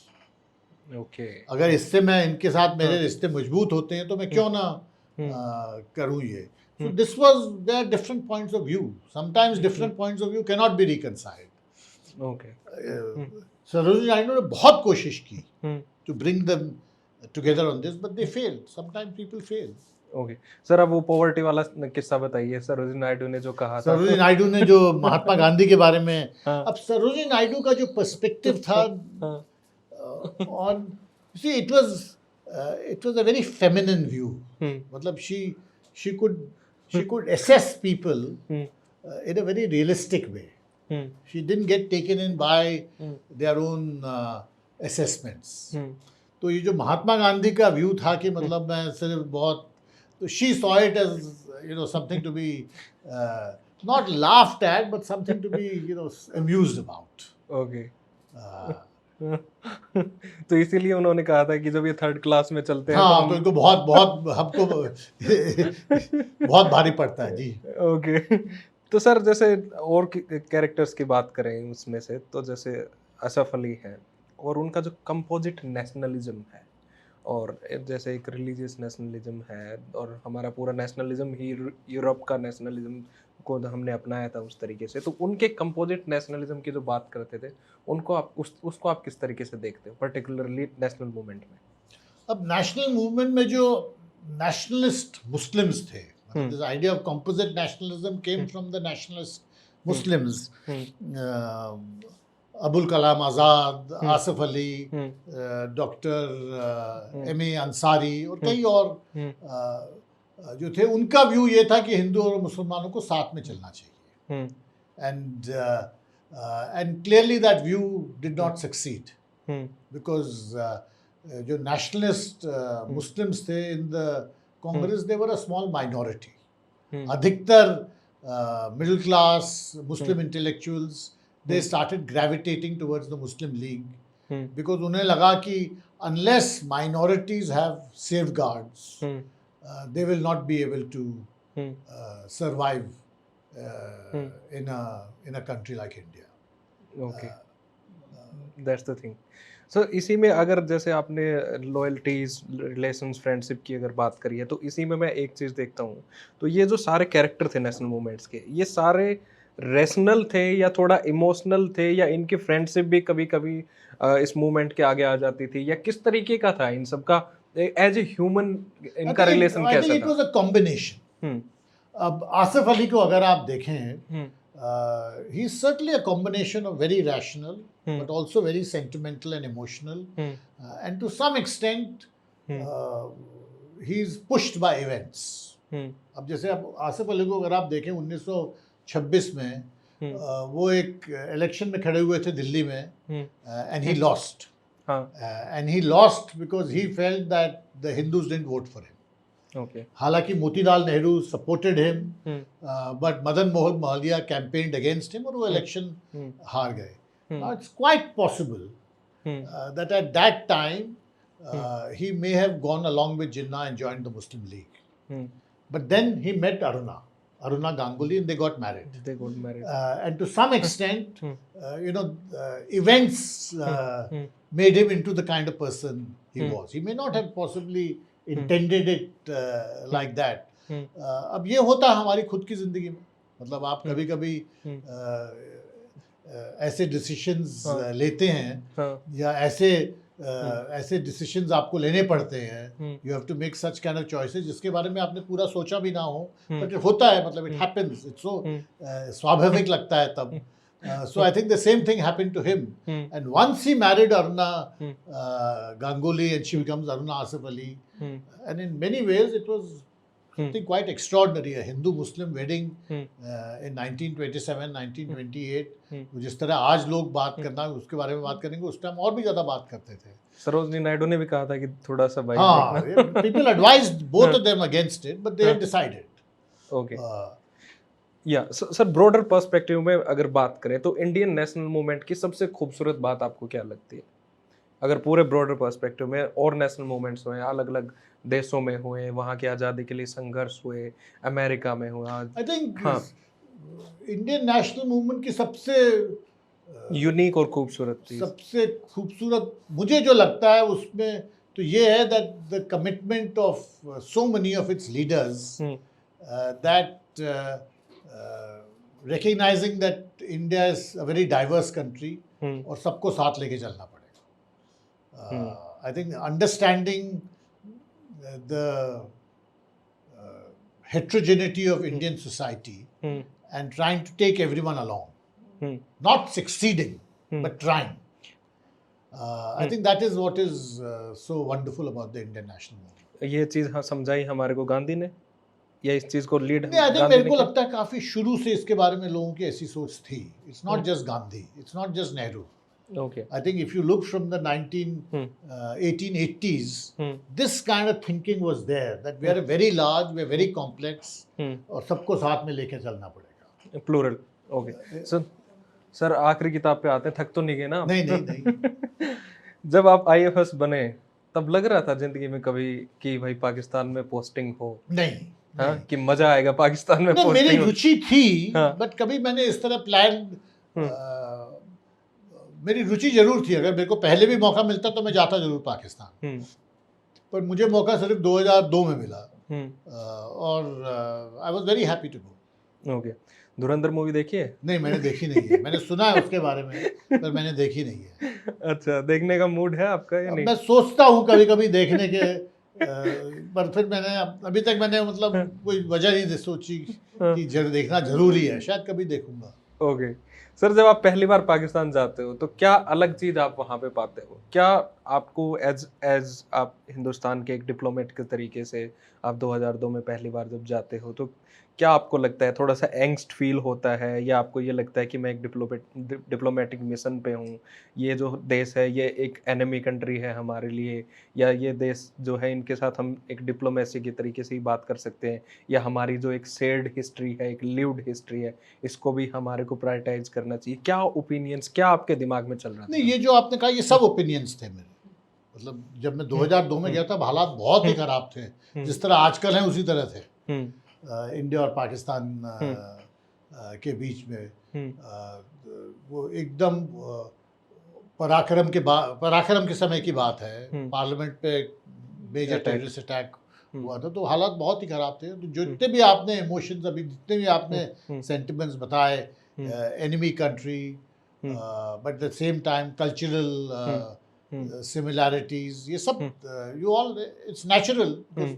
पर सबसे ज़्यादा मुझे ये लगा कि जब मैं पाकिस्तान में था कि ये मतलब I am looking at myself in a mirror. अच्छा. It is the opposite of us in many ways. अच्छा. एंड कुछ हद तक वो सही है. मतलब to think that we are the same people is true. मतलब सही भी है और गलत भी है. बिकॉज जो मेरी रीडिंग ऑफ इंडियन हिस्ट्री है और पाकिस्तान में जो लोगों की रीडिंग ऑफ इंडियन हिस्ट्री है वो काफ़ी अलग है. इसको आप रिकंसाइल नहीं कर सकते. Both points of view are internally consistent.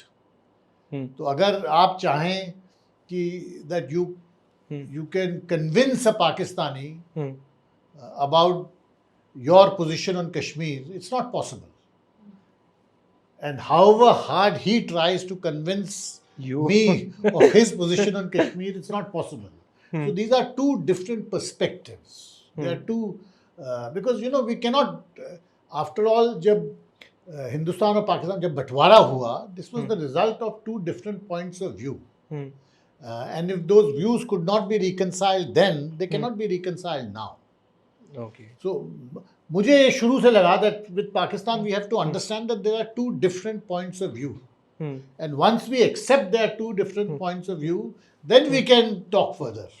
पर अगर मैं accept ही ना करूं, then we will not be able to do anything. तो मैं हमेशा my way of dealing with Pakistanis was that it's not my job to convince you. मतलब जो the role of Indian diplomacy in Pakistan is not to convince them. मैं उनको ये नहीं कभी नहीं convince कर सकूंगा कि आप कश्मीर छोड़ दो. वो मानेंगे ही नहीं. वो K in Pakistan stands for Kashmir. And similarly, they will never be able to convince us. So we have to accept differences and then try to see और क्या कर सकते हैं. तो वो क्या रास्ता था फिर कन्विंस ना करने के अलावा जो दूसरा रास्ता था किस तरीके से आप ये बात मतलब this is something we all have to understand कि all over the world diplomats exist because there are points of view which cannot be reconciled. मतलब जैसे अगर आप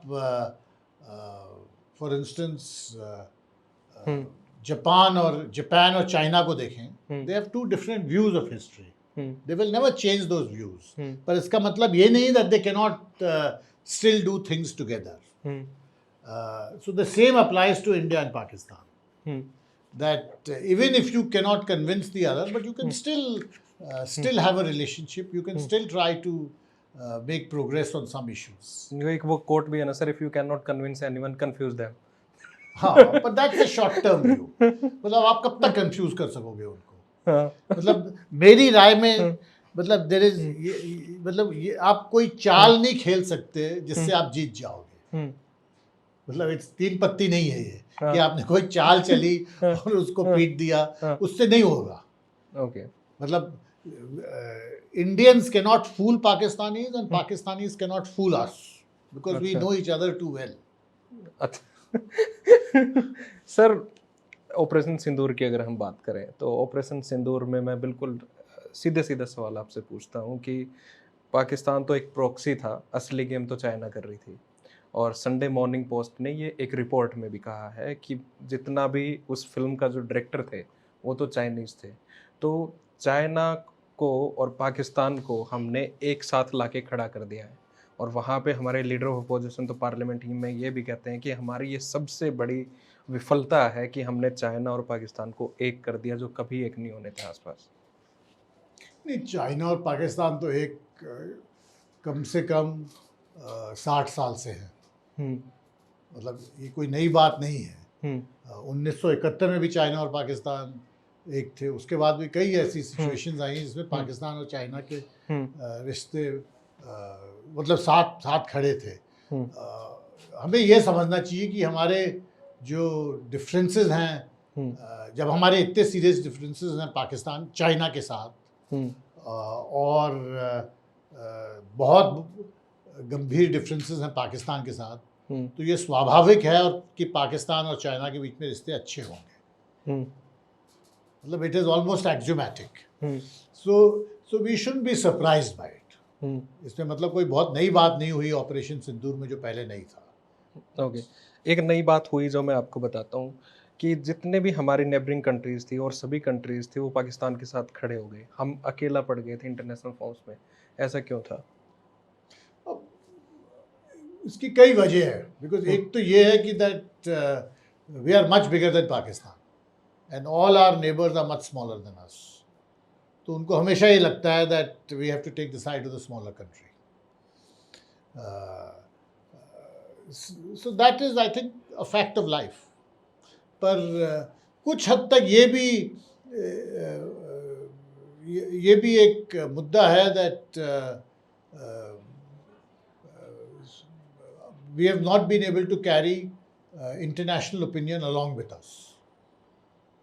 It's not just neighboring countries, और जगह भी we have not been able to carry international opinion along with us. और उसकी कई वजह है. It's not a simple reason.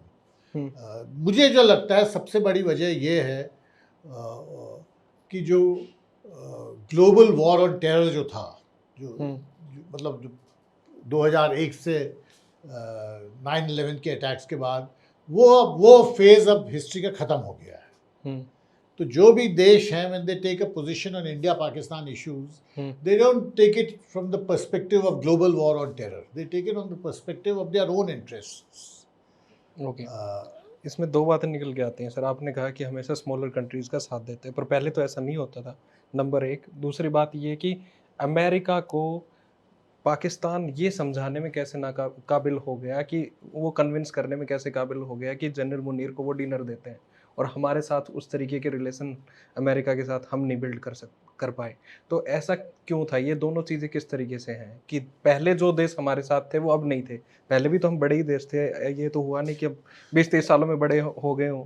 वो भी जैसे हुआ मैंने था। आपसे कहा, एक जो बहुत बड़ी चेंज हुई है सिचुएशन में, और वो हम लोगों ने शायद पूरी तरह समझे नहीं। We thought people will automatically support us because Pahalgam में इतना सीरियस टेररिस्ट अटैक हुआ था। But the fact is the global war on terror is over. अब countries don't take position on terrorism now, they take it on the basis of their own interests. And कुछ हद तक जो आपने United states की बात की, कुछ हद तक ये भी मतलब हम 2016 के बाद, क्योंकि यूएस और पाकिस्तान के रिश्ते बिगड़ने लगे, और साथ ही साथ भारत और यूएस के रिश्ते और मजबूत होते गए, हमें ये लगने लगा that this is a permanent situation. But actually US is also looking at its own interests, और वो हमेशा यही चाहता है that they have a intermediate position between India and Pakistan. पर सर ये अब तो आप मेरे से बहुत डिप्लोमेट के जैसे बात कर रहे हो। मैं आसान भाषा में जवाब चाह रहा था आपसे। मैं सीधा, आपने जैसे कहा कि आपने पहलगाम अटैक के बाद ऑटोमेटिकली हो जाएंगे, क्योंकि मेरे को सुनना पड़ रहा है बहुत अच्छे से, अब आपको मैं शब्दों से बातें निकाल रहा हूँ। तो डिप्लोमेसी में ऑटोमेटिक तो कुछ होता ही नहीं है। नहीं होता है। तो ये हाँ, हमारी दूसरी सोचने में गलती थी। आपके सोचने में गलती थी या डेलिब्रेशन था आपका? हमारी जो फॉरेन पॉलिसी थी वो डेलिबरेटली इस तरीके से कर रहे थे, या हमारी गलती थी ये? नहीं, गलती इन द सेंस कि हमने सोचा कि और लोग सपोर्ट करेंगे जिस तरह पहले सपोर्ट करते रहे, पर हम ये नहीं समझ पाए कि मतलब और लोगों के कंट्रीज के इंटरेस्ट शायद अलग हों। पर आपने ये जैसे कहा कि अमेरिका पाकिस्तान के रिलेशन 2016 के बाद बिगड़े, तो आपने सोचा कि परमानेंटली वो हमारे साथ अच्छे बने रहेंगे, पर ऐसा तो कभी नहीं हुआ, क्योंकि कभी नहीं हुआ। हाँ, कभी नहीं हुआ। तो इस तरीके से हम कैसे सोच सकते हैं? अब सोचा हमने कि मतलब ये तो सर क्लास की बात होगी, डिप्लोमेसी की बात थोड़ी ना है। ये तो बहुत ही मतलब बहुत साधारण सा एक्सक्यूज है। ये डिप्लोमेटिक आंसर थोड़ी ना है sir. Please give me diplomatic reason, I want to know the reality behind this thing. अब रियलिटीज ये है कि जो हमारे रिश्ते यूनाइटेड स्टेट्स के साथ इतने गहरे हो चुके हैं कि हम लोग सोचने लगे कि the United states will stand with us on all issues, और ये गलत फहमी है that they will stand with you on all issues. हमारे रिश्ते इतने अच्छे होने लगे हैं, फिर भी वहाँ का प्रेसिडेंट हमारे प्राइम मिनिस्टर के बारे में ये कहता है कि मैं इनका पॉलिटिकल कैरियर कभी भी बर्बाद कर सकता हूँ। अब ये तो उन्होंने नहीं कहा, नहीं कहा है exactly, I can coat it, I can coat sir. he said I don't want to get him into trouble, इस तरह से कुछ कहा, but that is I think more हाँ, मैं चाहूँ तो उनका पॉलिटिकल कैरियर बर्बाद कर सकता हूँ, वो मेरे दोस्त है, पर मैं ऐसा करूंगा नहीं। पर अब प्रेसिडेंट ट्रम्प के अगर तो वो बहुत लोगों के बारे में कई चीजें कह चुके हैं, so how much importance to give it also depends on you. So he's not a serious guy. I know it's not as if he's not a serious guy, but I think you can understand US India relations from a much more serious perspective rather than just statements of President Trump. Okay. Because he keeps changing his mind every day. मैं उसी पे आता हूँ sir. Lately Iran war चल रहा था, तो पाकिस्तान एक बहुत अच्छा मीडिएटर साबित हुआ यूएस और ईरान के बीच में, तो उनके साथ बहुत अच्छा रिलेशन हो गया। इसको आप किस तरीके से देखते हो? मैं इस तरह से देखता हूँ that Pakistan is an important country. ये तो हमारी सोच हो गई, we started thinking that Pakistan is something which is irrelevant, पर मेरी राय में Pakistan is a very important country. It is the 5th largest country in the world in terms of population. It has nuclear weapons, so it obviously has an importance. और जब US और Iran के बीच में जंग शुरू हुई, because Pakistan is the immediate neighbor of Iran, it would obviously play a role. और उन्होंने कोशिश भी ये की कि मतलब because their interest also were to reduce to bring a end to the conflict. जिस तरह हमारा भी इंटरेस्ट यही है कि कॉन्फ्लिक्ट में रोक हो, उसी तरह पाकिस्तान का भी वही इंटरेस्ट था। And because they are a immediate neighbour of Iran, they found that they were able to play a role. तो अब ये कहना कि मतलब ये उन्होंने क्योंकि एक रोल प्ले किया, ये इंडियन डिप्लोमेसी के लिए एक डिफीट है, ये तो मैं समझता हूँ कि हमारी सोच में कोई गलती होगी कि हम इस कंक्लूजन पे पहुंचे। मैं इसको इस तरीके से देखता हूँ, क्या अमेरिका के लिए हिंदुस्तान से ज़्यादा इम्पोर्टेंट पाकिस्तान है? नहीं, मुझे नहीं लगता। पर उस वो पर ये इंडिकेशंस तो दे रहा है वो सेम। नहीं, मुझे नहीं लगता इस तरह के इंडिकेशंस आ रहे हैं। आई थिंक जो इंडिकेशंस आ रहे हैं वो ये हैं that the US will follow its own interests. They won't do things which are in your interest. They will follow it what is in their interest. ये हम क्यों नहीं करते फिर? हमें करना चाहिए, करते भी हैं। Like we have also after all taken positions depending on our interests on what happens in Ukraine, what happened in Iran. ये नहीं कि we don't follow our own अभी interests. लेटली तो हमारे को तो पूछ के तेल खरीदना पड़ रहा है अमेरिका से। अब अगर आप देखिए इंटरेस्ट कैसे देख रहे हैं? If you see what are your interests, अगर आप ईरान में जो सिचुएशन अभी है, व्हाट इज योर इंटरेस्ट, मतलब आपके इंटरेस्ट में अब 3-4 चीज़ें आती हैं। The first and most important thing which is in your interest is the 10 million Indians who are in the Gulf. अब आफ्टर ऑल ये जो ईरान में सिचुएशन है, they are not just 2 or 3 parties. जितने भी गल्फ में Saudi Arabia, UAE, they are also parties, and उधर you have a large number of Indians, so their welfare is very much part of your interest. तो मेरी राय में, और लोगों की राय अलग, ये एक पीओवी है, एक पॉइंट ऑफ व्यू है। I think the Indians in the Gulf was the most important factor in understanding how we what we did. Okay, that's your opinion. That's my opinion. Are you a close friend of Jaishankar? No. I know him very well, but I'm not a close friend. How do you see him as a external affairs minister? As an external affairs minister, how do you see him? How do you judge him? No, I think the personalities are not important, because on personalities we can have different views. But he's an accomplished diplomat. He's been ambassador in China. He's been ambassador in the US. So he understands diplomacy. It's not as if he doesn't know what is our national interest. But in the end, he will follow his own assessment of what is our national interest. Your assessment can be different. But many people feel that, look, we ended up being too close to Israel and the US. हमने मतलब we identified our national interest too closely with the US and with Israel. That is one point of view. ये नहीं कह रहा वो point of view नहीं है. But in my view, I think the biggest pressure point on us was not so much Israel. It was not even our relations with the US. It was the fact that there are 10 million Indians in the Gulf. And we didn't want to have any friction with the rulers of the Gulf states. Sir, आपने जो बात कही ना, actually state यही, हमारा देश के जो डिप्लोमेसी है वो भी यही कहती है। Are you working with government of India? नहीं, I am not working with government of India. आप कैमरा पे तो मानेंगे भी नहीं। But this is my view. Okay, मतलब आई फील दैट कहाँ पे इन्वेस्टेड हो आजकल आप? आप कहाँ पे इन्वेस्टेड हो? मीनिंग आप आजकल क्या कर रहे हो? आजकल कहाँ पे अपना टाइम इन्वेस्ट कर रहे हो? मैं एक किताब लिख रहा हूँ। That is my biggest That's a great diplomatic answer. No, it's not it's the truth. मैं वापस उसी पे आता हूँ, जयशंकर के ऊपर में। आपने इजराइल की बात करी, अमेरिका की बात करी, हमारी उनसे प्रॉक्सिमिटी की, और 10 मिलियन गल्फ के लोगों की बात करी।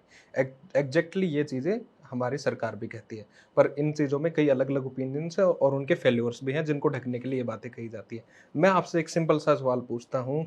मैं जयशंकर की काबिलियत पे सवाल नहीं उठा रहा, पर मैं ये कह रहा हूँ कि क्या डोमेस्टिक पॉलिटिक्स की वजह से उन्होंने अपने डिप्लोमेटिक समझ के ऊपर पर्दा डाल लिया? That can be your point of view. No, मैं पूछ रहा हूँ आपसे। नहीं, आप स्पेसिफिकली पूछिए। मतलब मैं specifically about which situation? Recent situations, Iran के ऊपर हमारा हो गया हो, या पर्टिकुलरली ऑपरेशन सिंदूर के ऊपर हमारा हो, ईरान के और इजराइल जाना हो हमारा, क्योंकि आप इजराइल जाने जब जाते हैं तो रादर डिप्लोमेटिकली आपको पॉलिटिकली ज़्यादा फायदा होता है हिंदुस्तान के अंदर में।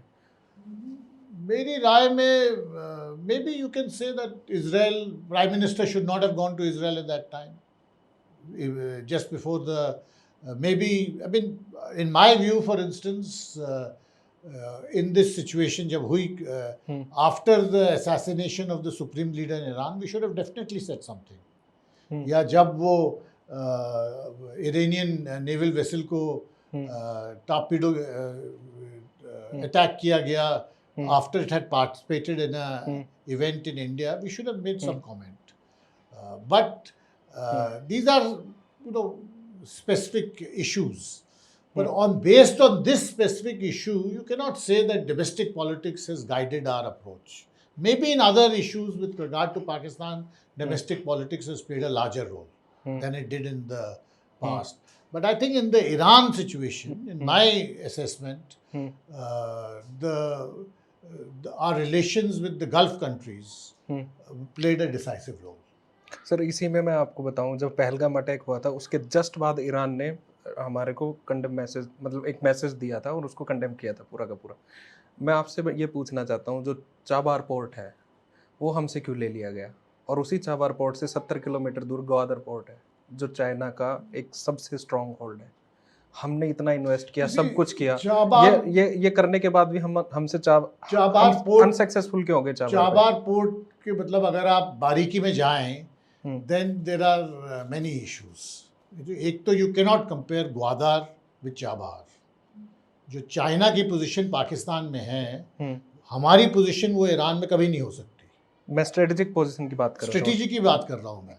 तो चाबार में जिस तरह वी हैव वन जेटी उसी तरह चाइना के भी 2-3 जेटीज हैं. It is not as if this is your port और उधर आप छा गए हो और कोई नहीं है. So it is simplistic to draw that kind of comparison.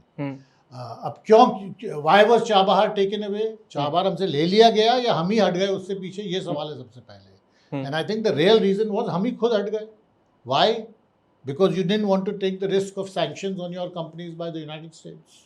ये चीज हमारे को पहले समझ नहीं आ रही थी. बिल्कुल काफी सालों से आ रही है. तो हमने क्यों इन्वेस्ट किया फिर. आफ्टर ऑल भाई जहां पर आपको मौका मिला आपने थोड़ा बहुत किया. For some time the US give an exemption on. तो इससे बड़ी असफलता हमारे लिए क्या होगी कि हम यही चीज समझने में नाकाबिल हो गए. आई डोंट थिंक समझने में नाकाबिलियत हुई है. मतलब आफ्टर ऑल यूएस सैंक्शंस जो ईरान पे रहे हैं this is something we have dealt with for 20 years. इसमें नई बात तो नहीं है. बिलियंस डॉलर वहां इन्वेस्ट करके हम पीछे हट गए. ये हम इसको बिलियंस एक तो बिलियंस डॉलर हमने इन्वेस्ट किए नहीं है. जो चाबार में हमारे investments they are much of a lower grade. और अगर ये कहना कि हमको कुछ भी नहीं करना चाहिए वो दूसरी बात है. And not every investment immediately leads to outcome. पर अगर आप यूएस सैंक्शंस देखें ईरान पर तो ये पहली बार तो हुआ नहीं है. मतलब आप ये कह सकते हैं कि हमको ईरान पाकिस्तान इंडिया पाइपलाइन करनी चाहिए थी हमने क्यों नहीं की. आफ्टर ऑल हम उससे पीछे क्यों हटे. Because at that time it was in our interest that we do the Indo-US nuclear deal and try to keep the US close to us rather than antagonize it by going into the Iran-Pakistan-India pipeline. तो हमने मतलब US sanctions are a fact of life. तो आप ये नहीं कह सकते कि I will decide policy on Chabahar as if there is no other factor operating on us. अगर मैं चाबार में इन्वेस्टमेंट्स कंटिन्यू करूं and take the risk of US sanctions on my companies and those companies lose valuable business I think ये तो बेवकूफ़ी होगी. 2024 के election से जस्ट पहले प्राइम मिनिस्टर ने एक इंटरव्यू में इसको अपनी सबसे बड़ी सफलता बताया था. किसको. चाबार पोर्ट को. आई थिंक चाबार थी. It was a good success. मतलब ये कोई नया प्रोजेक्ट तो है नहीं. It's not a BJP project. No I am not saying it's a BJP project और पर्टिकुलर पार्टी प्रोजेक्ट. मैं सरकार की उससे बात कर रहा था. सर इससे अगली नहीं आप जैसे एक चीज you must understand in international relations that you do not control everything. You can do certain things which are in your control, but you cannot control the actions of other people. तो आप ये नहीं सोच सकते कि मैं चाबार में चाहता हूँ मैं ये करूँगा ही regardless of the consequences because that would be folly. US sanctions on Iran, the breakdown of US-Iran relations, these are facts of life. इसको हमको we have to recognize them. You cannot उनको आप नज़रअंदाज नहीं कर सकते और उनको नज़रअंदाज करके ये नहीं कह सकते कि हम चाबार हमारे हाथ से छूट गया. No, it would be incorrect. नहीं वो तो एक आपने एक अलग चीज है। You made a calculated decision hmm, कि एक तरफ है आपके ईरान के साथ रिश्ते, हम्म, ठीक है, जैसे एक तराजू है तो you have relations with Iran, और तराजू के दूसरे जो दूसरा पल्ला है उसमें you have relations with US, you have relations with Israel, and you have relations with the Gulf countries, and your assessment was that this side is heavier. अब इसमें there is no domestic politics, domestic politics आती है foreign policy में, but in this calculation there is no domestic politics. ये तो it's a very very clinical exercise that which side is heavier. And तो what about then you see, then foreign policy or diplomacy comes in कि ये तो आपको करना ही है because your interests are pushing you in this direction. How do you moderate this position? How does it appear as if your position is balanced? Now there I agree with you. Maybe we were not able to show that our position is balanced. इसलिए मैंने कहा कि we should have said something about the assassination of Khamenei or about that naval vessel being targeted, because that would have हमारे Indian ocean में बताओ, हमारे Indian ocean में target. वही मैं कह रहा हूँ। सो दैट उससे आप बदल नहीं सकते reality, you cannot save that ship, it was after all targeted in international water, but you show your position as having balance. पर जो जहाँ तक आपका इंटरेस्ट का सवाल है, you know which side is heavier is very clear. Sir एक quote है, absence is the best form of presence, और जो खेमेनाई के डेथ के बाद जो हमारा कोई भी कमेंट नहीं था, हमारी कॉन्डोलेंसेस भी नहीं था, क्या उस चीज़ को ये उस तरीके से शो नहीं करते? जैसे आपने कहा कि एटलीस्ट हमारे को वहाँ पे कुछ श्रद्धांजलि या कुछ ना कुछ बोलना चाहिए। Foreign secretary went after 3 days, पर मुझे लगता है that was not enough. Secretary के लेवल की चीज़ थोड़ी ना, नहीं जो भी है, but I felt it was not enough.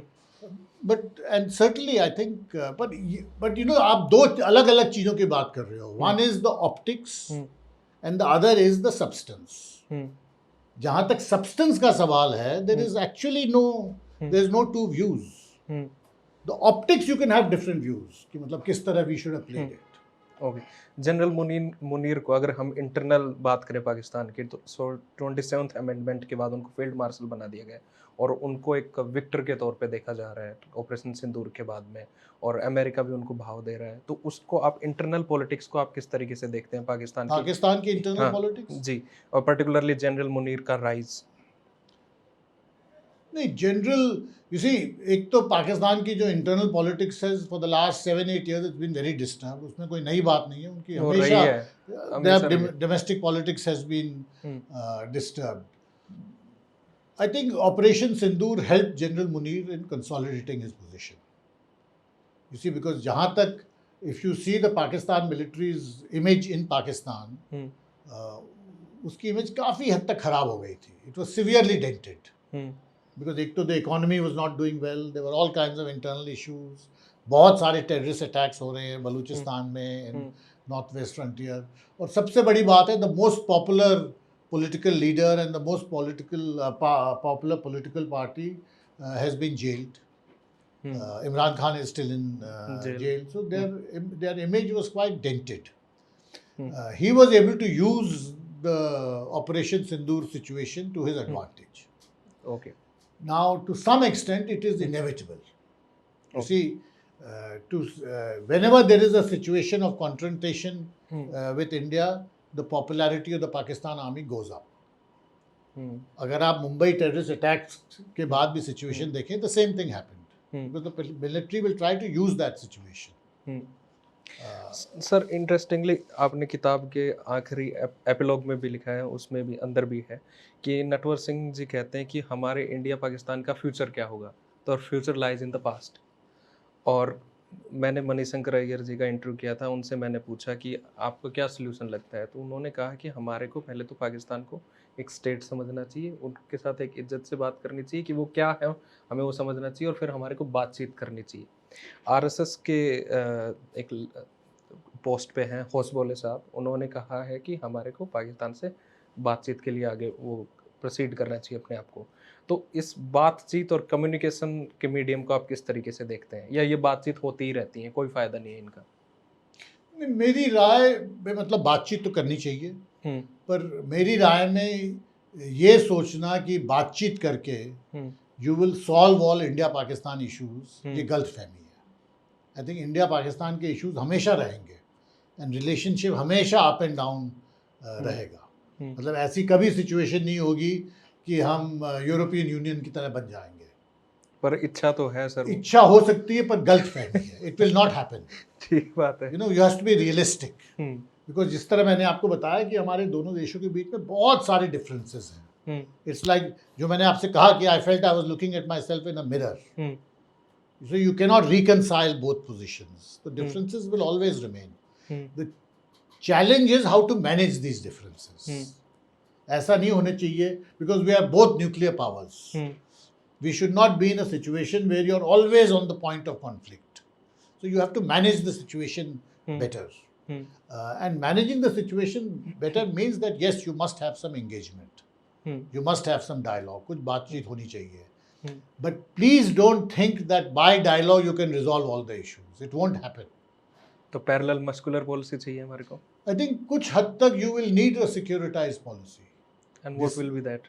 That will be that if there is a terrorist attack on you, you will have to take action. You see, there are not just two factors. It's not just India and Pakistan. There is India, Pakistan, there is domestic opinion in Pakistan, and there is domestic opinion in India. इस equation में 4 elements हैं and all the elements are equally important. That's the thing. So हाँ जी sir, सो उसको आप किस तरीके से देखते हो? मुनीर के राइज को जैसे आप बता रहे थे, I- उससे हमारा क्या फर्क पड़ेगा हिंदुस्तान के ऊपर पर्टिकुलरली? मुझे नहीं लगता कि उतना फर्क पड़ेगा। You know, in the end Pakistan की जो इंटरनल सिचुएशन है it is quite bad. So Munir's rise and army ka consolidation and they are getting close to the US. These are all superficial factors. The actual realities of the country are different. So I don't see it making that much of a difference. Sir, जो gulf countries हैं उनमें जैसे अभी UAE का और पाकिस्तान का जो समझौता हुआ है, वो सबसे इम्पोर्टेंट समझौता ये है कि अगर आप के देश सऊदी अरेबिया और पाकिस्तान, सऊदी अरेबिया और पाकिस्तान का जो समझौता हुआ है, तो वो तो इतना इम्पोर्टेंट है कि कोई हमारे ऊपर वॉर करेगा तो हम आपके ऊपर वॉर करेगा तो हमारे ऊपर समझेंगे, हमारे ऊपर करेगा तो आपके ऊपर समझेंगे। तो ये चीज़ तो असली स्ट्रेटेजिक टाइज तो वहाँ पे हो रही है रादर देन हमारी और अमेरिका और इन सब जगहों की। नहीं, अब देखिए सऊदी अरेबिया और पाकिस्तान के रिश्ते जो है बहुत गहरे हैं और बहुत बहुत सालों से हैं। तो इट्स नॉट एज इफ ये नया कोई एग्रीमेंट से इतना बड़ा फर्क पड़ा है। आफ्टर ऑल सऊदी अरेबिया में कम से कम अर्ली 1980s से Pakistani troops have been stationed over there. So we shouldn't think that one development has suddenly changed the whole strategic picture. अच्छा, that's the thing. The fact is that Pakistan has very good relations with many of the Gulf countries, but in the last 20 years, especially in the last 10 years, we have been able to also establish good relationships. तो sir, इसके अलावा जैसे आपने मुनीर की बात करी, आखिर में आपसे छोटे छोटे 2-3 क्वेश्चन पूछ लेता हूँ। आप सिंध क्लब गए? सिंध क्लब गया हूँ, हाँ। कैसे लगा आपको सिंध क्लब? बहुत अच्छा क्लब है। हाँ, सारे पाकिस्तान की एलिट वहाँ पे बैठी रहती है। हाँ। कैसे एक्सपीरियंसेस रहे आपके सिंध क्लब के? कोई किस्सा बताइए ना। मेरे experiences on the whole Pakistan में बड़े अच्छे रहे। मेरे बहुत अच्छे दोस्त थे और हैं भी, अभी भी। And Pakistanis individually are very warm and hospitable people, and to some extent, you know, हमारा stock is common, so there is no problem in personal interactions. Okay. तो वो सब तो अपनी जगह बहुत ही सब है। और नवाज शरीफ से भी आप मेरी नवाज शरीफ से कई बार मुलाकात हुई। कैसे हैं, कैसे इंसान है वो? Very positive on India, very warm, और हमेशा उनकी ये सोच रही है कि पाकिस्तान के हित में है, it is in Pakistan national interest to have good relation with India. And जहाँ तक वो कर सके उन्होंने कोशिश की है टू इम्प्रूव रिलेशंस। अच्छा, और इमरान खान? इमरान खान से मैं ज़्यादा नहीं मिला हूँ, 2-3 बार मिला हूँ। एंड मुझे इमरान खान से भी यही इम्प्रेशन लगा था हमेशा, that he wanted to have good relation with India. अच्छा, यही। सबसे अच्छा मटन कहाँ पे मिलता है, कौन सी सिटी में?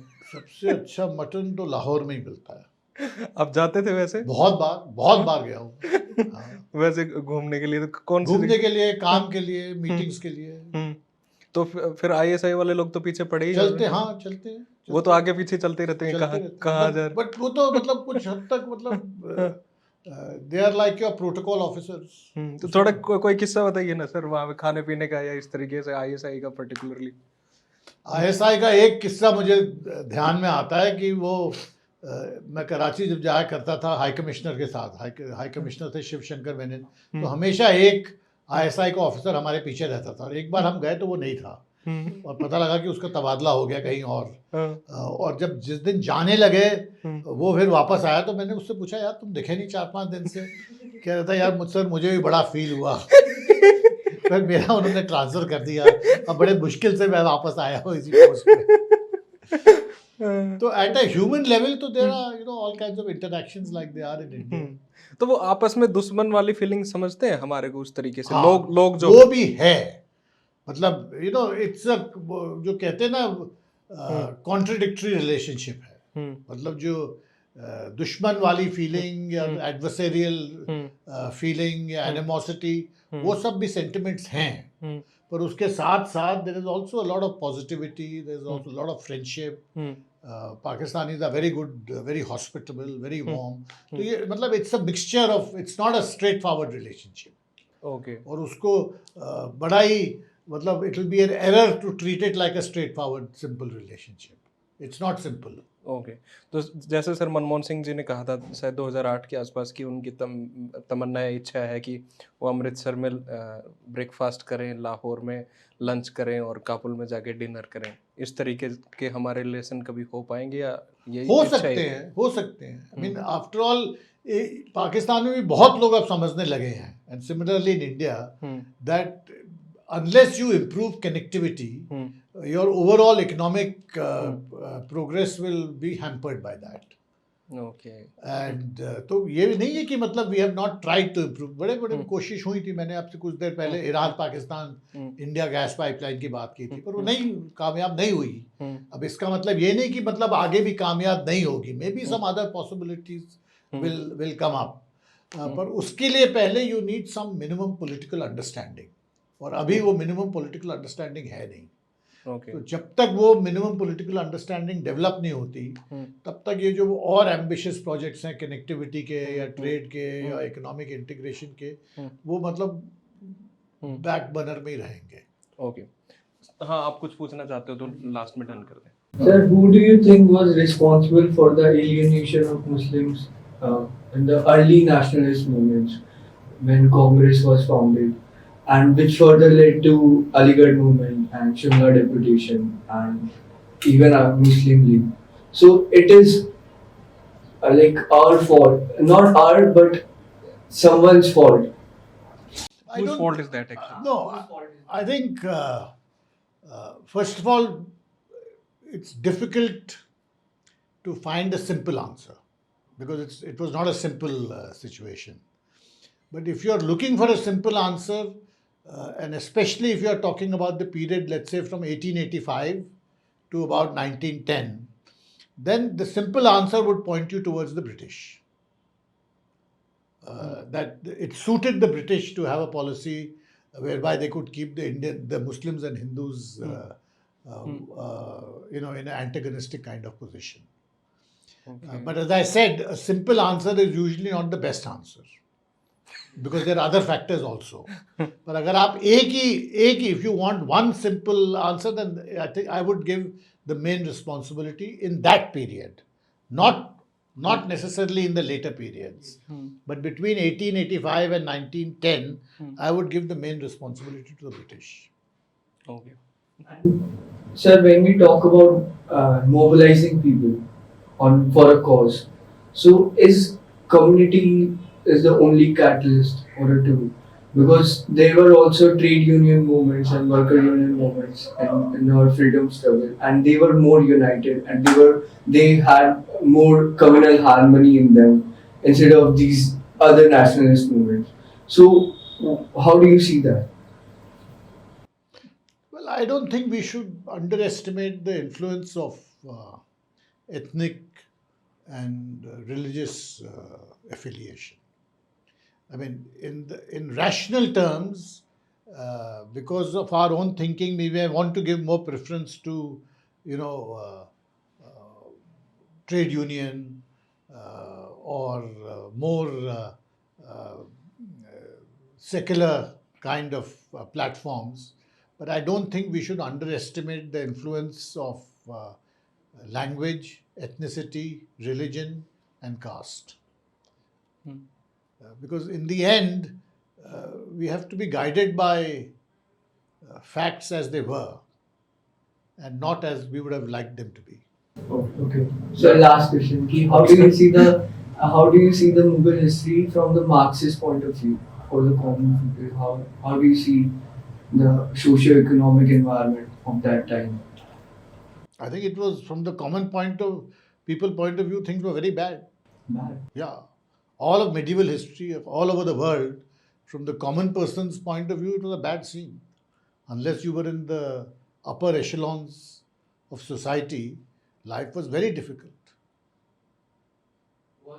तो सर थोड़ा आसान भाषा में समझाएंगे इस बात को, समझ नहीं आई ये बात। नहीं, मतलब अगर आप 17वीं शताब्दी के बारे में सोचें, हाँ, तो जो साधारण हाँ, लोग थे उनकी जिंदगी कैसी रही होगी? बहुत ही खराब रही होगी। हाँ,